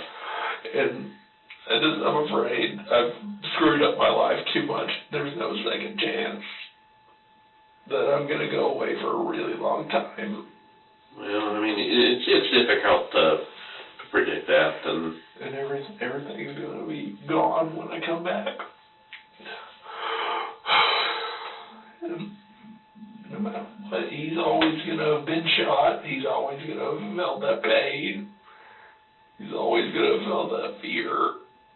And I never wanted to cause that for anyone. No, I believe you. I mean, I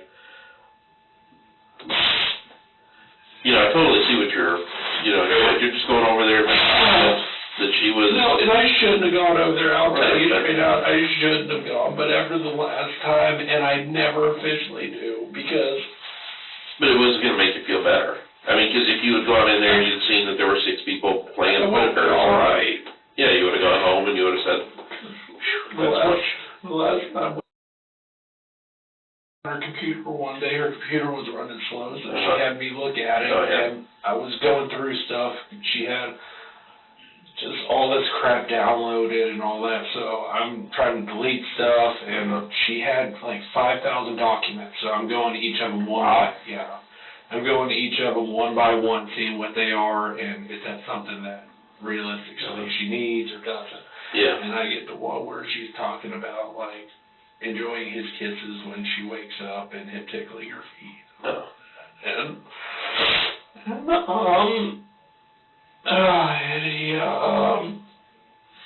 it never ever really added up. And I talked to a few people, including the crisis nurse at one point, and I made like a hypothetical and kind of put her into the hypothetical. And I was told, I was like, cool. And I got lied to, and I got lied to tonight. And I just... Well, people have breaking points that you can only put up with so much sometimes. Every day, I wish while directing traffic somebody would hit me, or I would have a heart attack, or that I wouldn't have to do it. I was so scared tonight. That's the only reason I was scared. Yeah.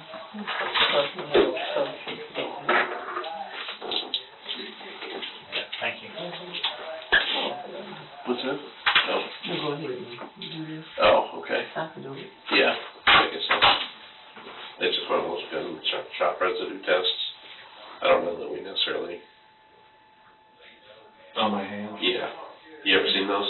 Yeah, they are letting me go to the bathroom and I wash my hands already. Oh, okay. Yeah, no, that's fine. I was in the back of the car for 2 hours, and then I was in there like another hour, and I just couldn't hold it anymore. Yeah, no, that's totally understandable then. And I don't think there's any doubt on it. He said he's went to the bathroom and washed his hands already. I washed them twice, once before and once after. I'm sorry. No, that's okay. That's all that means is that you're conscientious about washing your hands. So it's always had a thing about before you touch your junk, all the stuff y'all touch, you don't want that transfer. Right? Yeah, no, that makes sense. So I don't have a problem with that.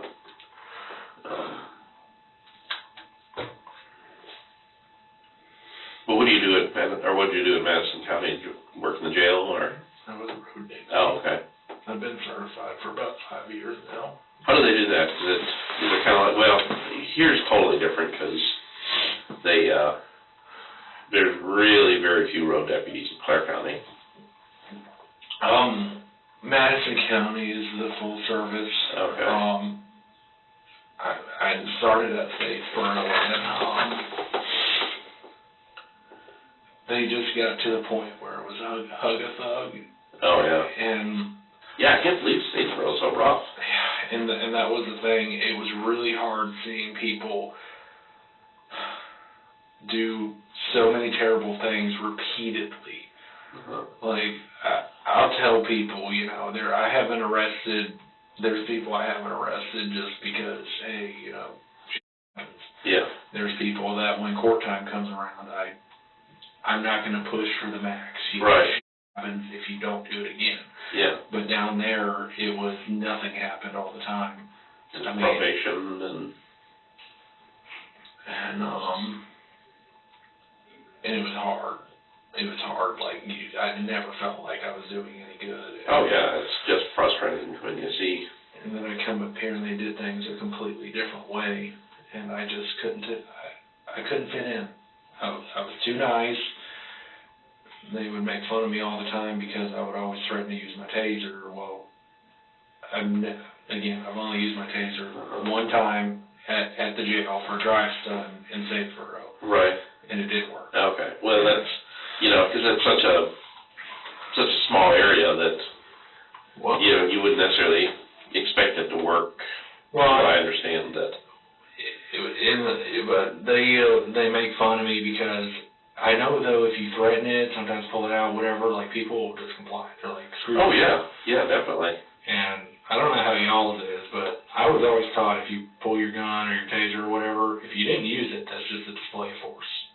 Yeah, I would say that would be count, you know, yeah. So if we say, you know, get on the ground, yeah, that it would be Well, like yesterday or today, whatever time it is, I technically had a lady I was building clearing, and they made fun of me for having my gun out building clearing.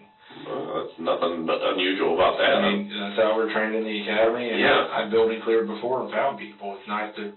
Just what was it, burglary or? It was a family violence call, and she had left, but then came back, but she had locked herself in a room. And so I was able to find an entry point. We got the door unlocked, and then I found her under a blanket, and I had my gun out, and I was giving her commands that she wasn't listening to, but when I looked, and she didn't have weapons on her that I could see in her hands or anywhere around, so I reholstered. My gun was already out just for building clearing. I had to do use of force for that. Which, you know, I could totally see, yeah, you do the use of force, but I think that's also reasonable. Yeah. Well, no, that's the thing. They'll find it reasonable, but it was just, I don't know. I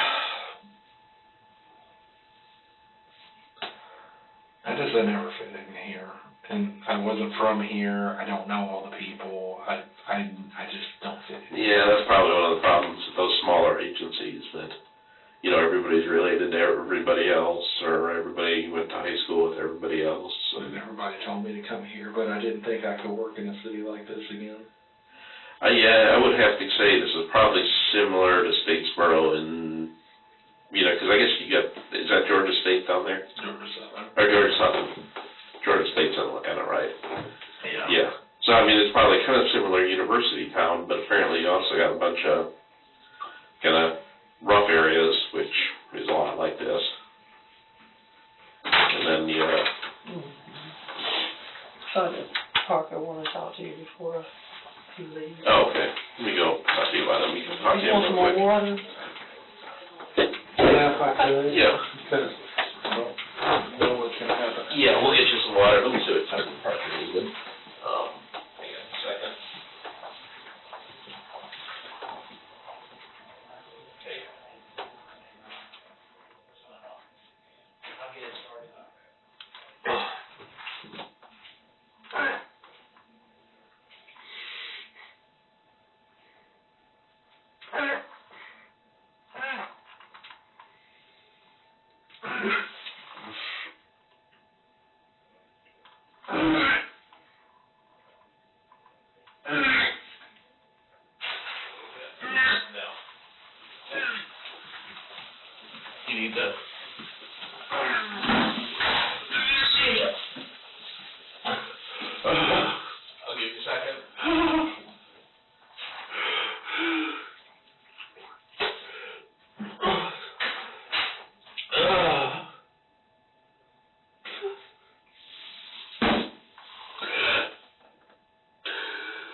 need to, go over all the stuff that you had in your truck tonight, and the ammunition and the guns that you actually handled tonight, okay?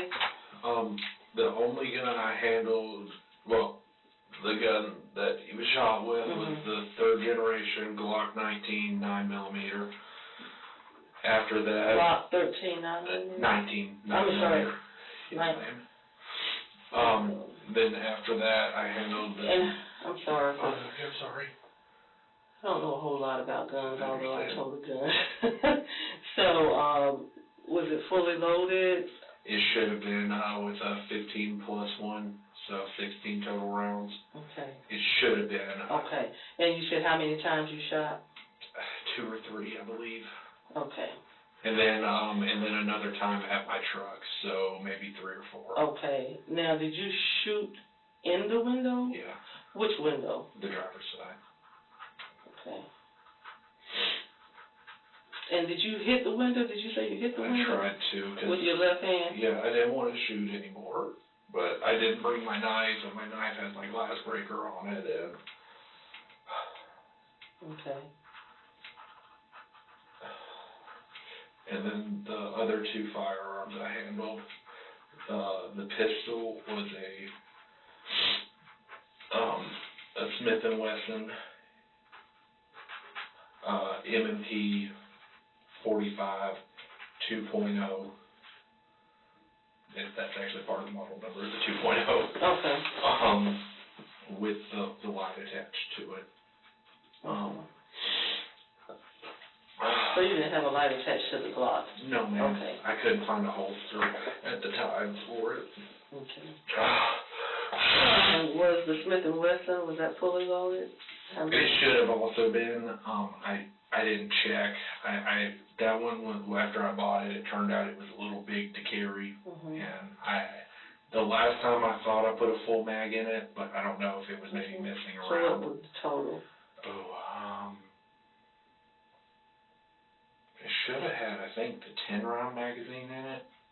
So if I had it fully loaded, it would have been 10 plus 1, so 11 total rounds. Okay. Okay. And what about the other gun? You had another gun, right? It was a shotgun. It was a Mossberg. A Mossberg? Mossberg, Mossberg. D-E-R?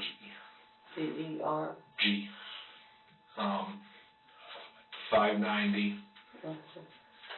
I don't remember the full model name, but it's a short barrel shotgun. It is a class 3 gun. Okay. And the ammunition? Maybe, I believe it was loaded with 5. I believe I chambered around because I killed myself, so it would have been 1 in the tube, or 1 in the chamber and 4 others in the tube, I believe. Okay. And then there was an additional random round I had in the stock, I think, just there. And then those were the only 3 I handled. Okay, did you have any other ammunition, like in the glove compartment or anything? Oh, like yeah, that? there's a ton of guns and ammo in that truck. And that ammo is for these 3 guns? No, some of it, I'm sure that there's still some 9mm that's been in my truck for like a year or 2 years now. I know there was some 5.56 because the other night when I went to kill myself, I loaded up several magazines of 5.56 ammo, and I wanted to shoot one last time before I went, but it was late and I knew that the sheriff's office would get called. But other than that, all the ammo that should be in the truck roughly should be for the guns that were in the truck. Like I said, I just wanted to go out one last time and shoot before I died.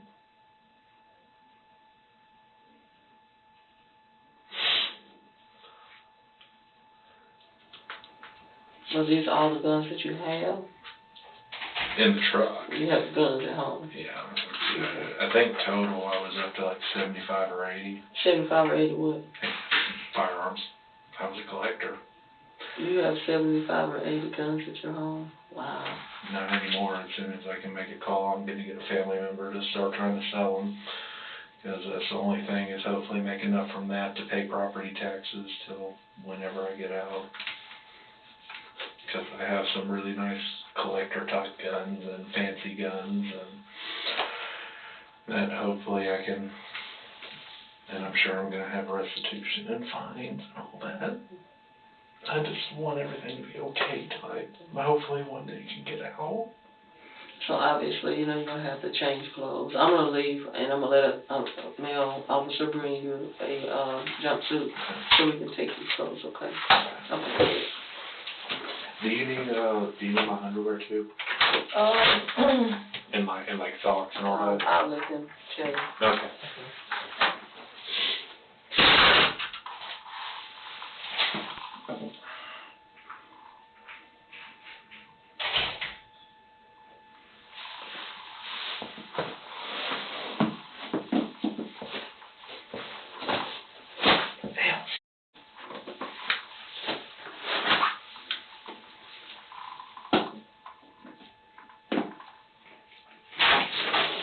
You can keep your underwear and your socks. Okay. And just change into this, and just put your clothes on the table. Yes, ma'am. Okay?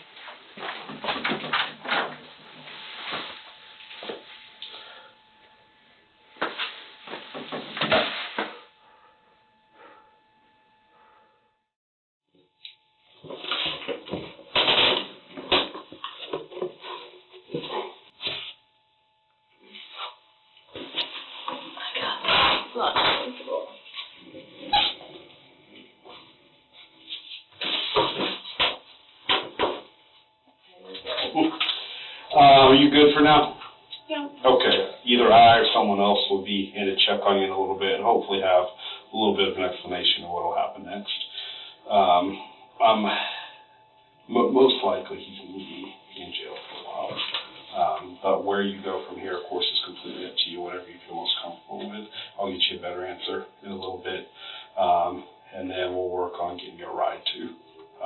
And if you need information about temporary shelters or any services like that, I'll get you all that too. I'm not saying that's necessary. That's just whatever you want to pursue, whatever makes you feel comfortable, okay? And I'm also going to get you a phone number that you can call for notification when someone's released from jail. Okay. So make sure I get that for you, all right? Do you have like an Oh, that's right. Yeah, let me check on that too. All right? These were Detective Johnson's, right? Okay. All right, someone will be with you in a little bit, all right? Okay, thanks.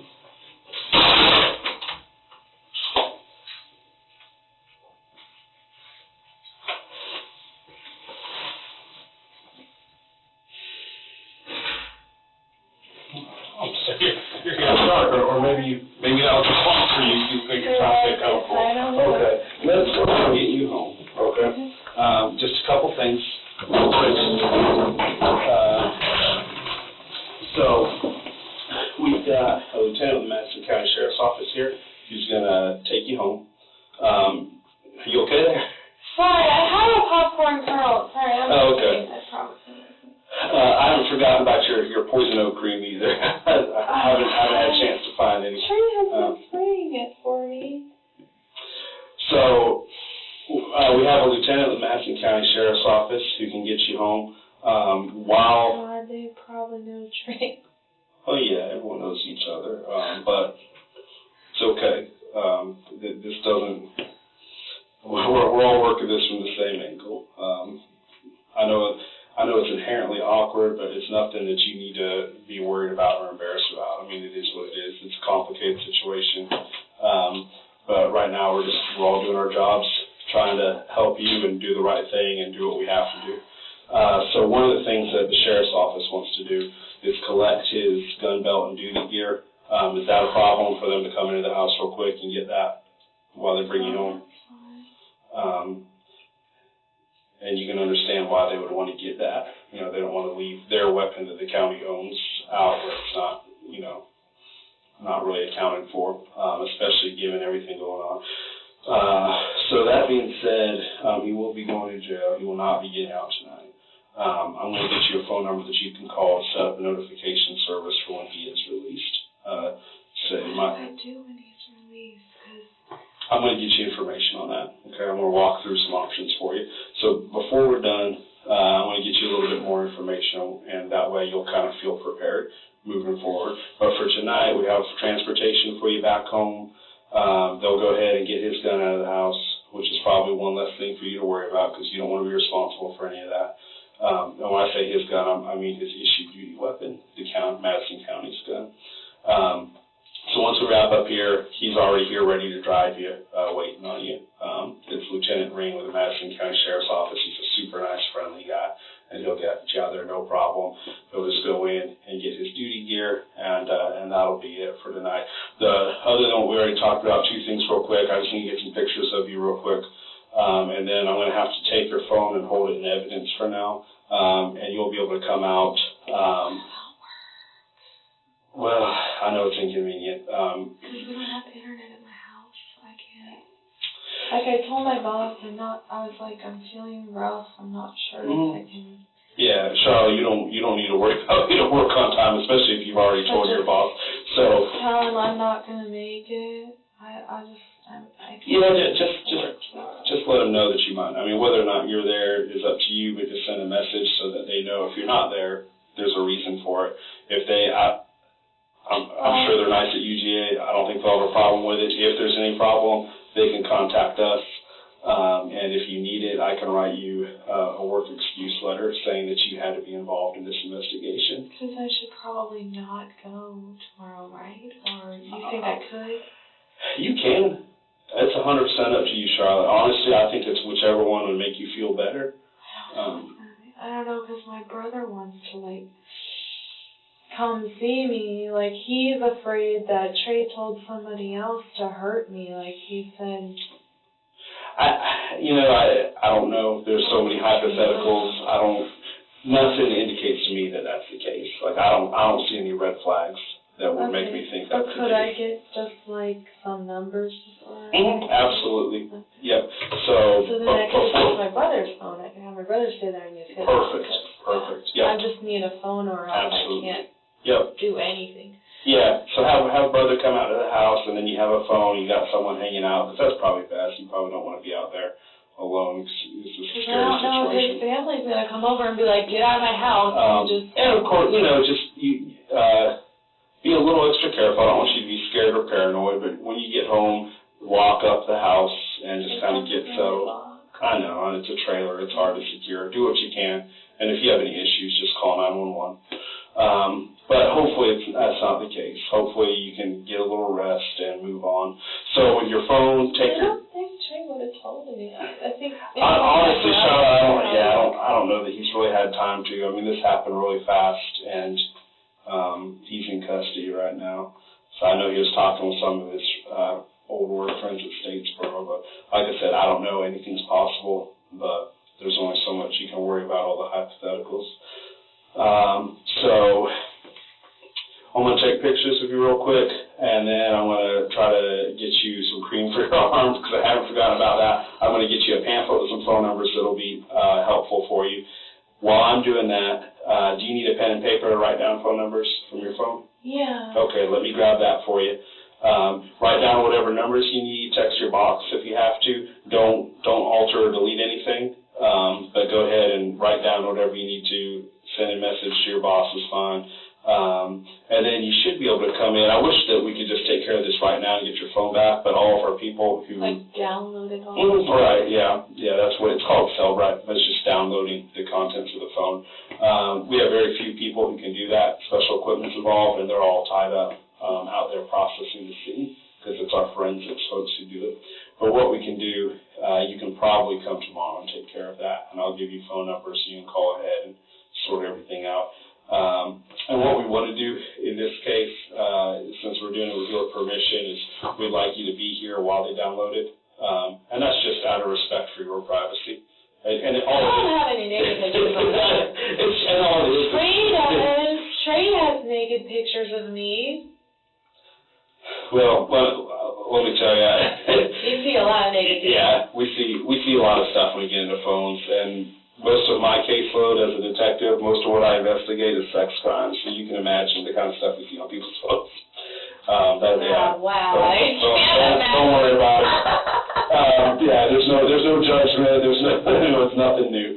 All the pictures he takes, I look fat in. I've got the same problem with every picture I've ever seen of myself. I don't know what it is.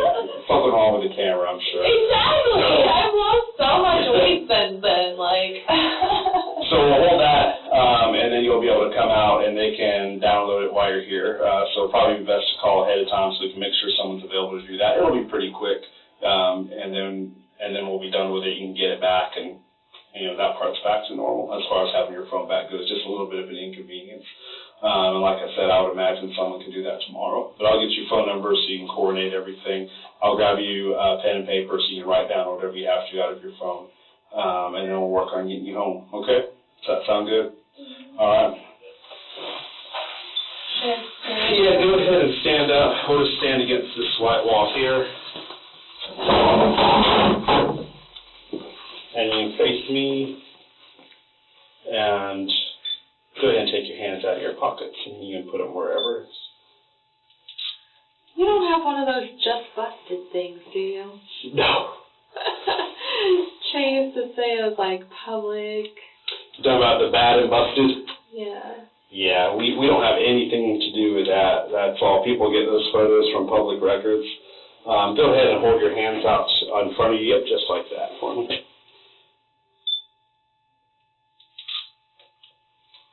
And keep holding them out like that. Is that from your poison oak or ivy there? It's right here, and it's like right. I don't know where it is. Yeah, exactly. but the red marks are from that. That's not from tonight. Yeah, I Okay. don't have any marks from tonight. Turn your hands up like that, another way. Thank you. And keep holding them like that.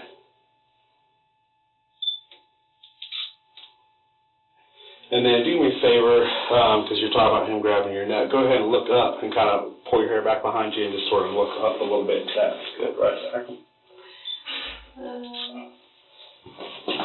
Yeah, this is just from me trying to, defer myself. Okay. It doesn't work that well. Fair enough. You're to that age where it's everything starts looking the way it's not supposed to. I've got freaking fur now. You're preaching to the choir, so. My freaking pores are gigantic. I did notice I have a weird stain on my. Okay. What is that? I'm kind of worried. It's kind of hard to tell. I think it's dirt. It could be. Do you think it's blood from his beanbag? It could, yeah, to be honest with you, it could be mud or blood. It's dark and a little bit reddish, so it might be blood. Do I have any anywhere else? It's not real obvious because it's just kind of that dark color. Let me take a picture of just your clothes from the back real quick. Perfect. All right, I think we're good on that. Okay, let me work on getting you all those other things I promised you, and we'll get you out of here soon, okay? Thank you.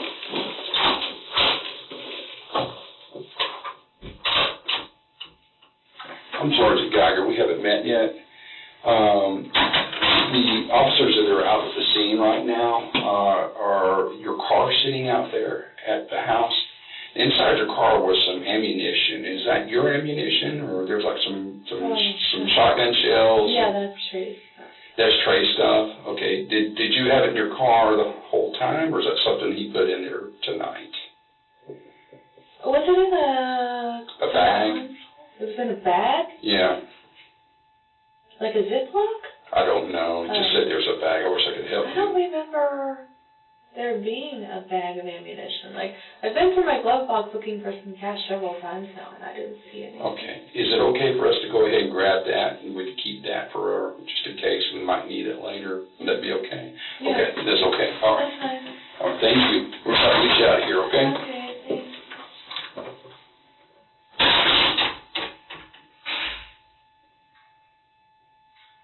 What's Trey doing in my car? God, I'm so sick of him. What the hell?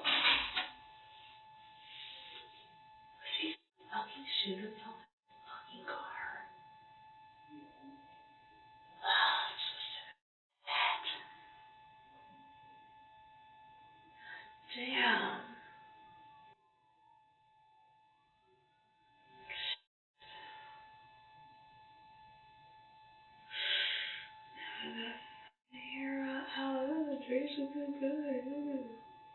Well, I guess he finally did it. Now I really won't have any friends. Congratulations. Still can't do anything. All right. We're almost done.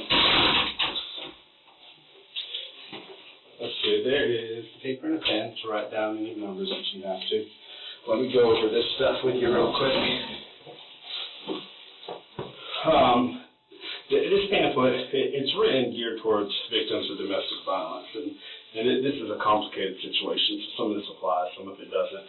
But a lot of your concerns with him hurting you and some of the dynamics of your past will apply to this. But just a couple things I'm going to highlight. You can read through this on your own if you want to. In here, this is the police case number for this incident. I'm Detective Schmidt, and I'll give you my card if you like.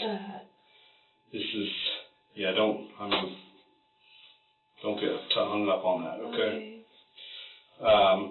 Detective Paul Johnson, as far as I know, is going to be the lead detective working this case. So I wrote his name down there for you. Again, that's the case number for the report. And like we said, he's going to jail. He's not going to be out tonight. Now, as far as when he is going to be out, I have no idea. But what you can do is call this phone number. It's the bottom one there. And I'm also going to give you this that has the same information and somewhere for you to write down a pin that you'll get. So what happens is you call that number and you can register for notification when he's released from jail. And I think they'll give you a little bit of information and you have different options for how you're notified. And that's called the bind service. So let me circle that for you.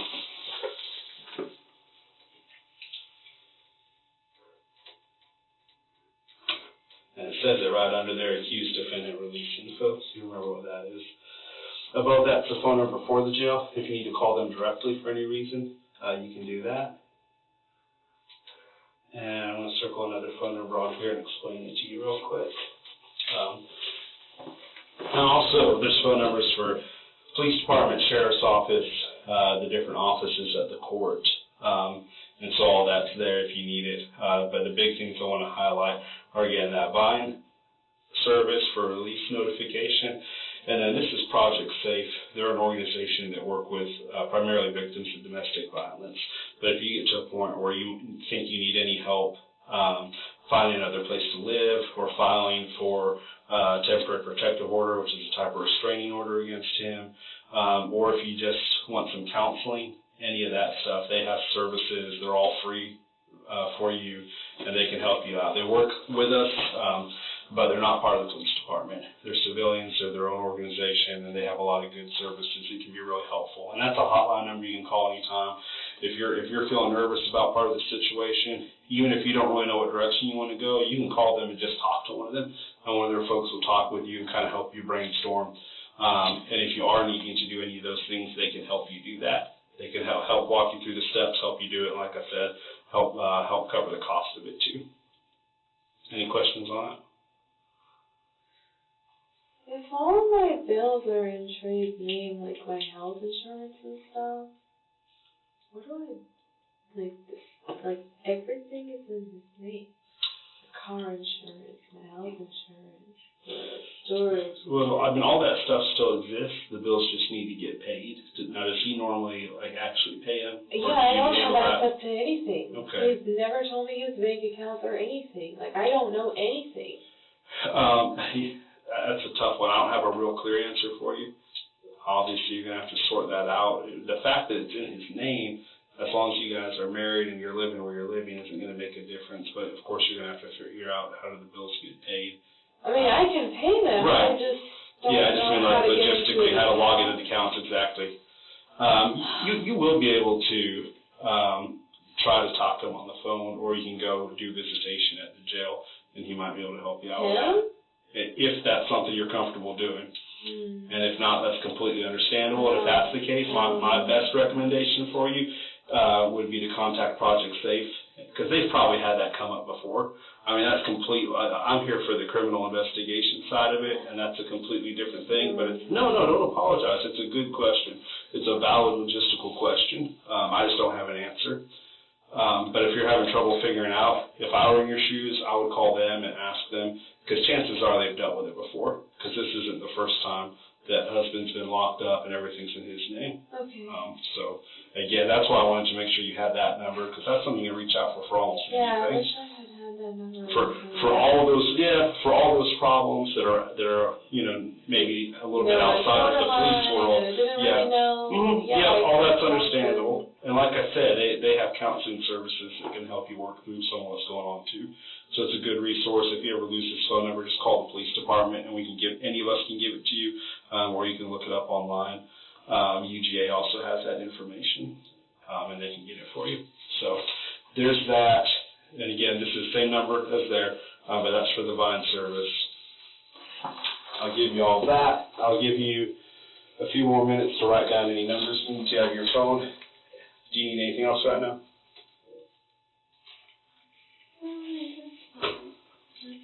Do you want more paper, or is that going to be enough for you there?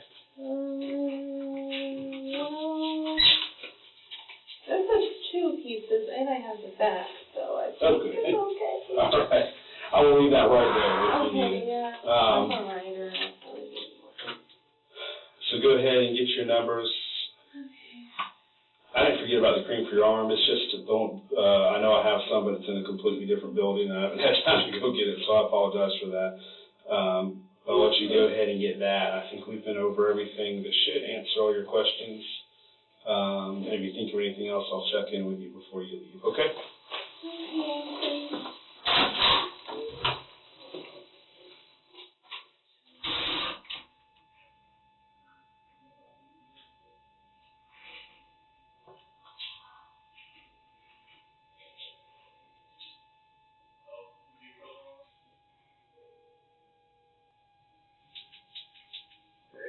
Ted, I was looking at Lloyd's Facebook page,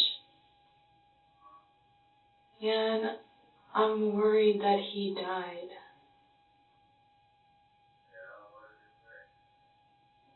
His mom posted something that was like 32 minutes ago, like she had been writing all this stuff, and then 32 minutes ago she wrote, "He's gone. His dad is making arrangements." What does that mean?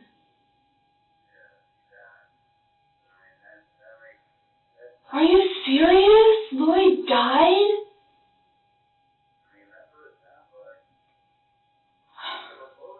This can't be real.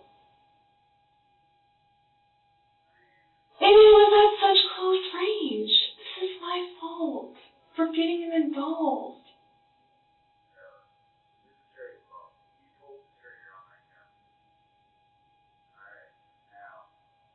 Lloyd was just trying to stand up for me. He was just trying to tell me to have a good life and to do what... Oh my God.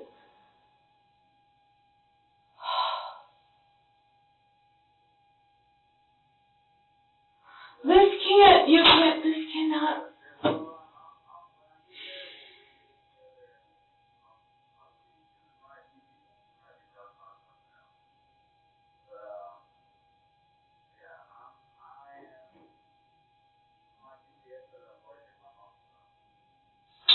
Okay. I'm still at the police station.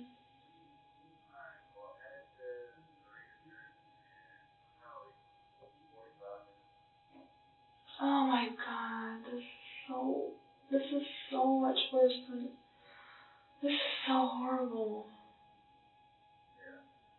I don't know what to do.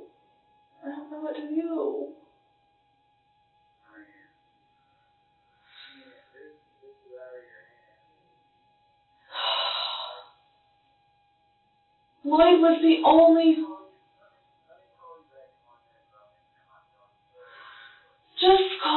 I'll just see you when you get here.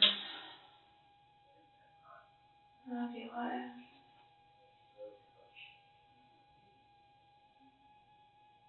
He's gone. I'm making arrangements.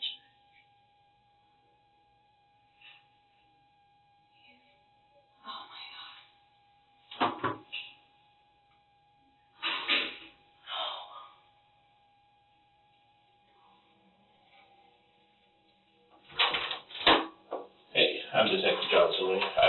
with you yet, but I was over there. I was talking to Trey, and he wanted me to tell you to call Krista and Donnie and visit him. Come visit him. I guess so those. I just found out that dude died. I just found out Lloyd. I don't know if it's not. Did he die? Yeah, he did. They couldn't save him. I just saw it on Facebook that it said 38 minutes ago. What did it say? Or what kind of His Facebook mom page? posted on Lloyd's Facebook. Oh, really? Yeah, I guess the doctors couldn't save him. How many times was he shot? That I don't know because I haven't been out to the hospital. But what am I gonna do?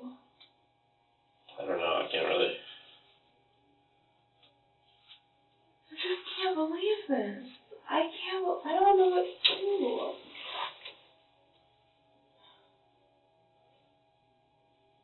I don't want to do anything Trey says. I don't want to talk to any of his people. I don't care that I'm living in his house. He just killed the one person that understood me. He killed him.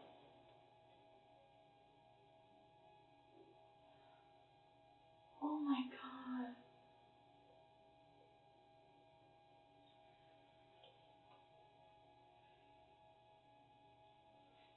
I'll give you a second.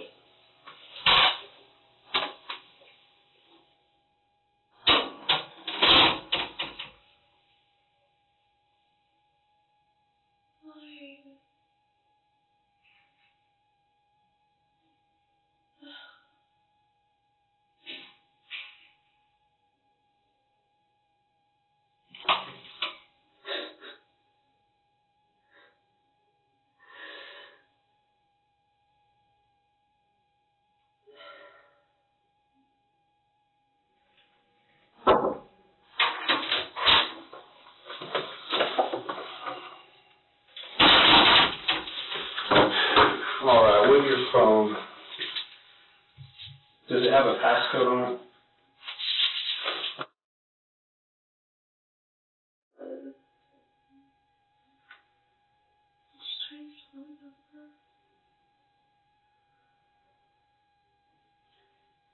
Is that the passcode?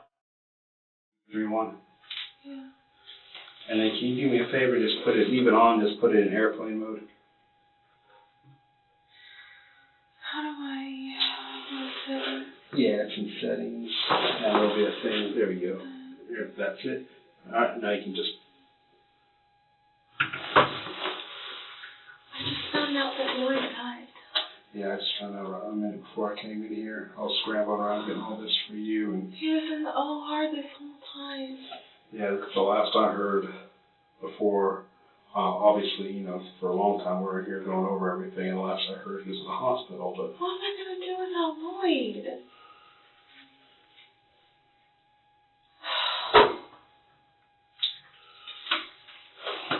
Are you ready to go home? I guess. Okay. Do you have any questions for me or need anything before you get on the road? We've got Lieutenant from Madison County ready to give you a ride.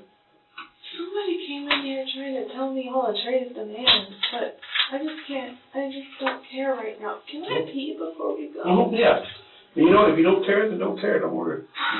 Right now, don't worry about anything that you don't want to. You've already got enough on your mind. You want to go ahead and go to the bathroom? Yeah, I mean, Trey got his wish. I don't have any friends now. Everybody who knows Lloyd is going to be like, you let Lloyd get killed. Well, it sounds, that's not really the way younger people think. It sounds like you have a sympathetic group of friends who, I mean, who knows, but hopefully at least some of them are supportive and help you get through it. Any of them, though. Well, I'm only close with Lloyd. He's the only reason I wanted to go anywhere, just to see him. That's why I will put myself in danger just to see him, because he just made me feel better about everything. And I knew I wouldn't get to see him for a little while, but I figured if I just got this one hug from him and then I just left. But then he was like, oh, let's just lay on the couch because I want cuddles. And if I had just left, maybe he wouldn't have got shot. yeah, Yeah, I'm sorry it went this way. I'm sorry the night went this way. I'm sorry that a bad night just got worse for you.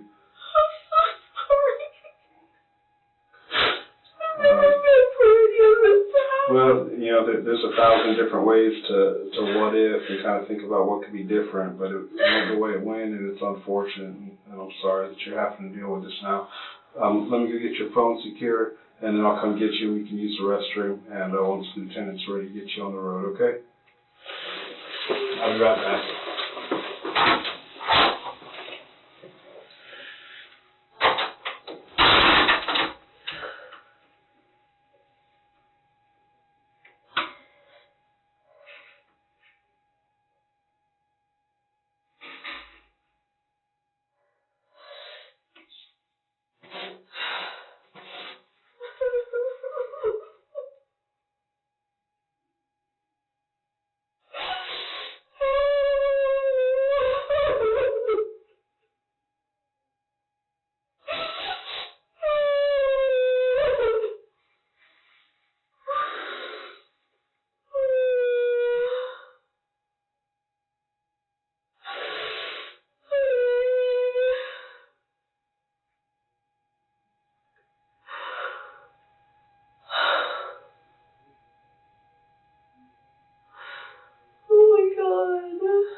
All right, Charlie, this is Lieutenant Ringright out here with the Madison County Sheriff's Office. He's going to be giving you a ride. You can go ahead and use the restroom one more time before you head out.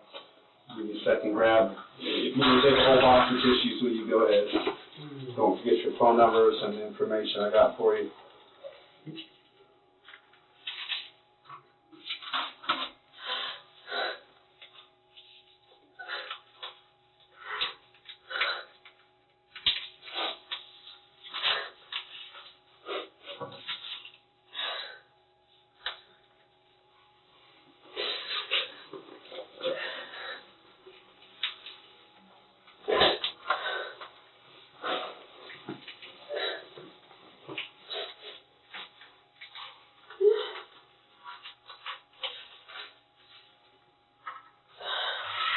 Go ahead and take all these.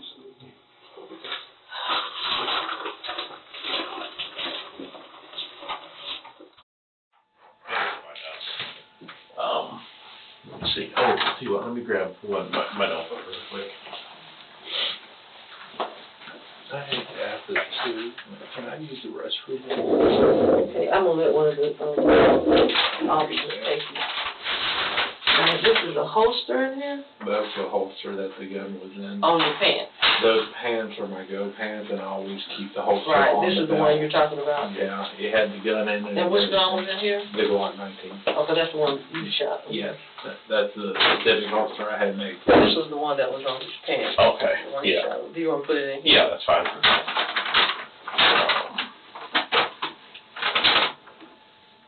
Anybody that you need us to call for you, or? I mean, I don't know. It's totally up to you.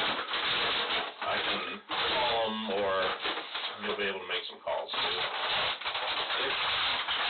If you could,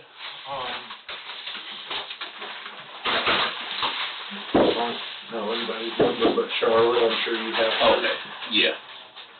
Even though, like, I'm pretty sure she hates me.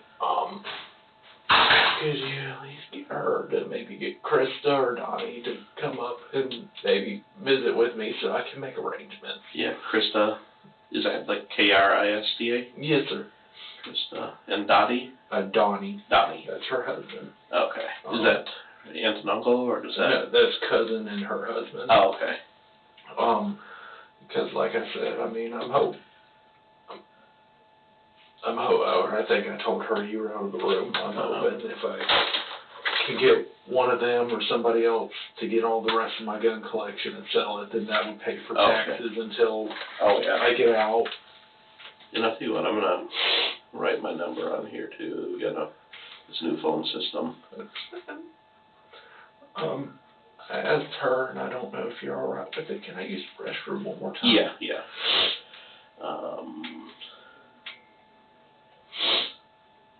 Let's see, so I got that.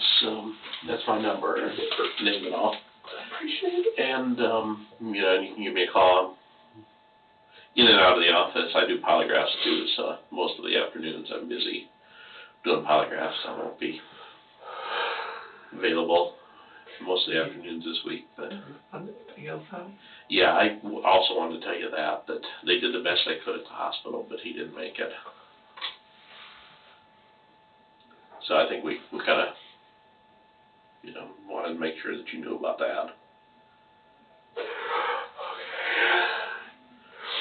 Do you happen to have Charlotte's number that I can bring with me on the guy's card? Yeah, I'll get that for you. Let me see what. I'm never getting out. Oh my God. My God.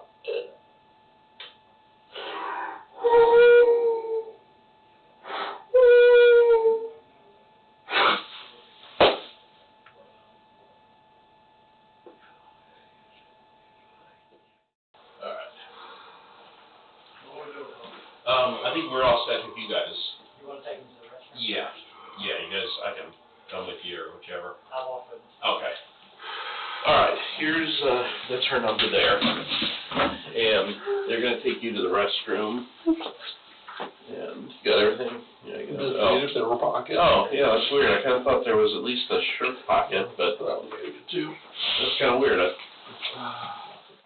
Trey Adams pleaded guilty to felony murder and aggravated assault. He was sentenced to life with an additional 10-year prison term for the assault, to be served concurrently.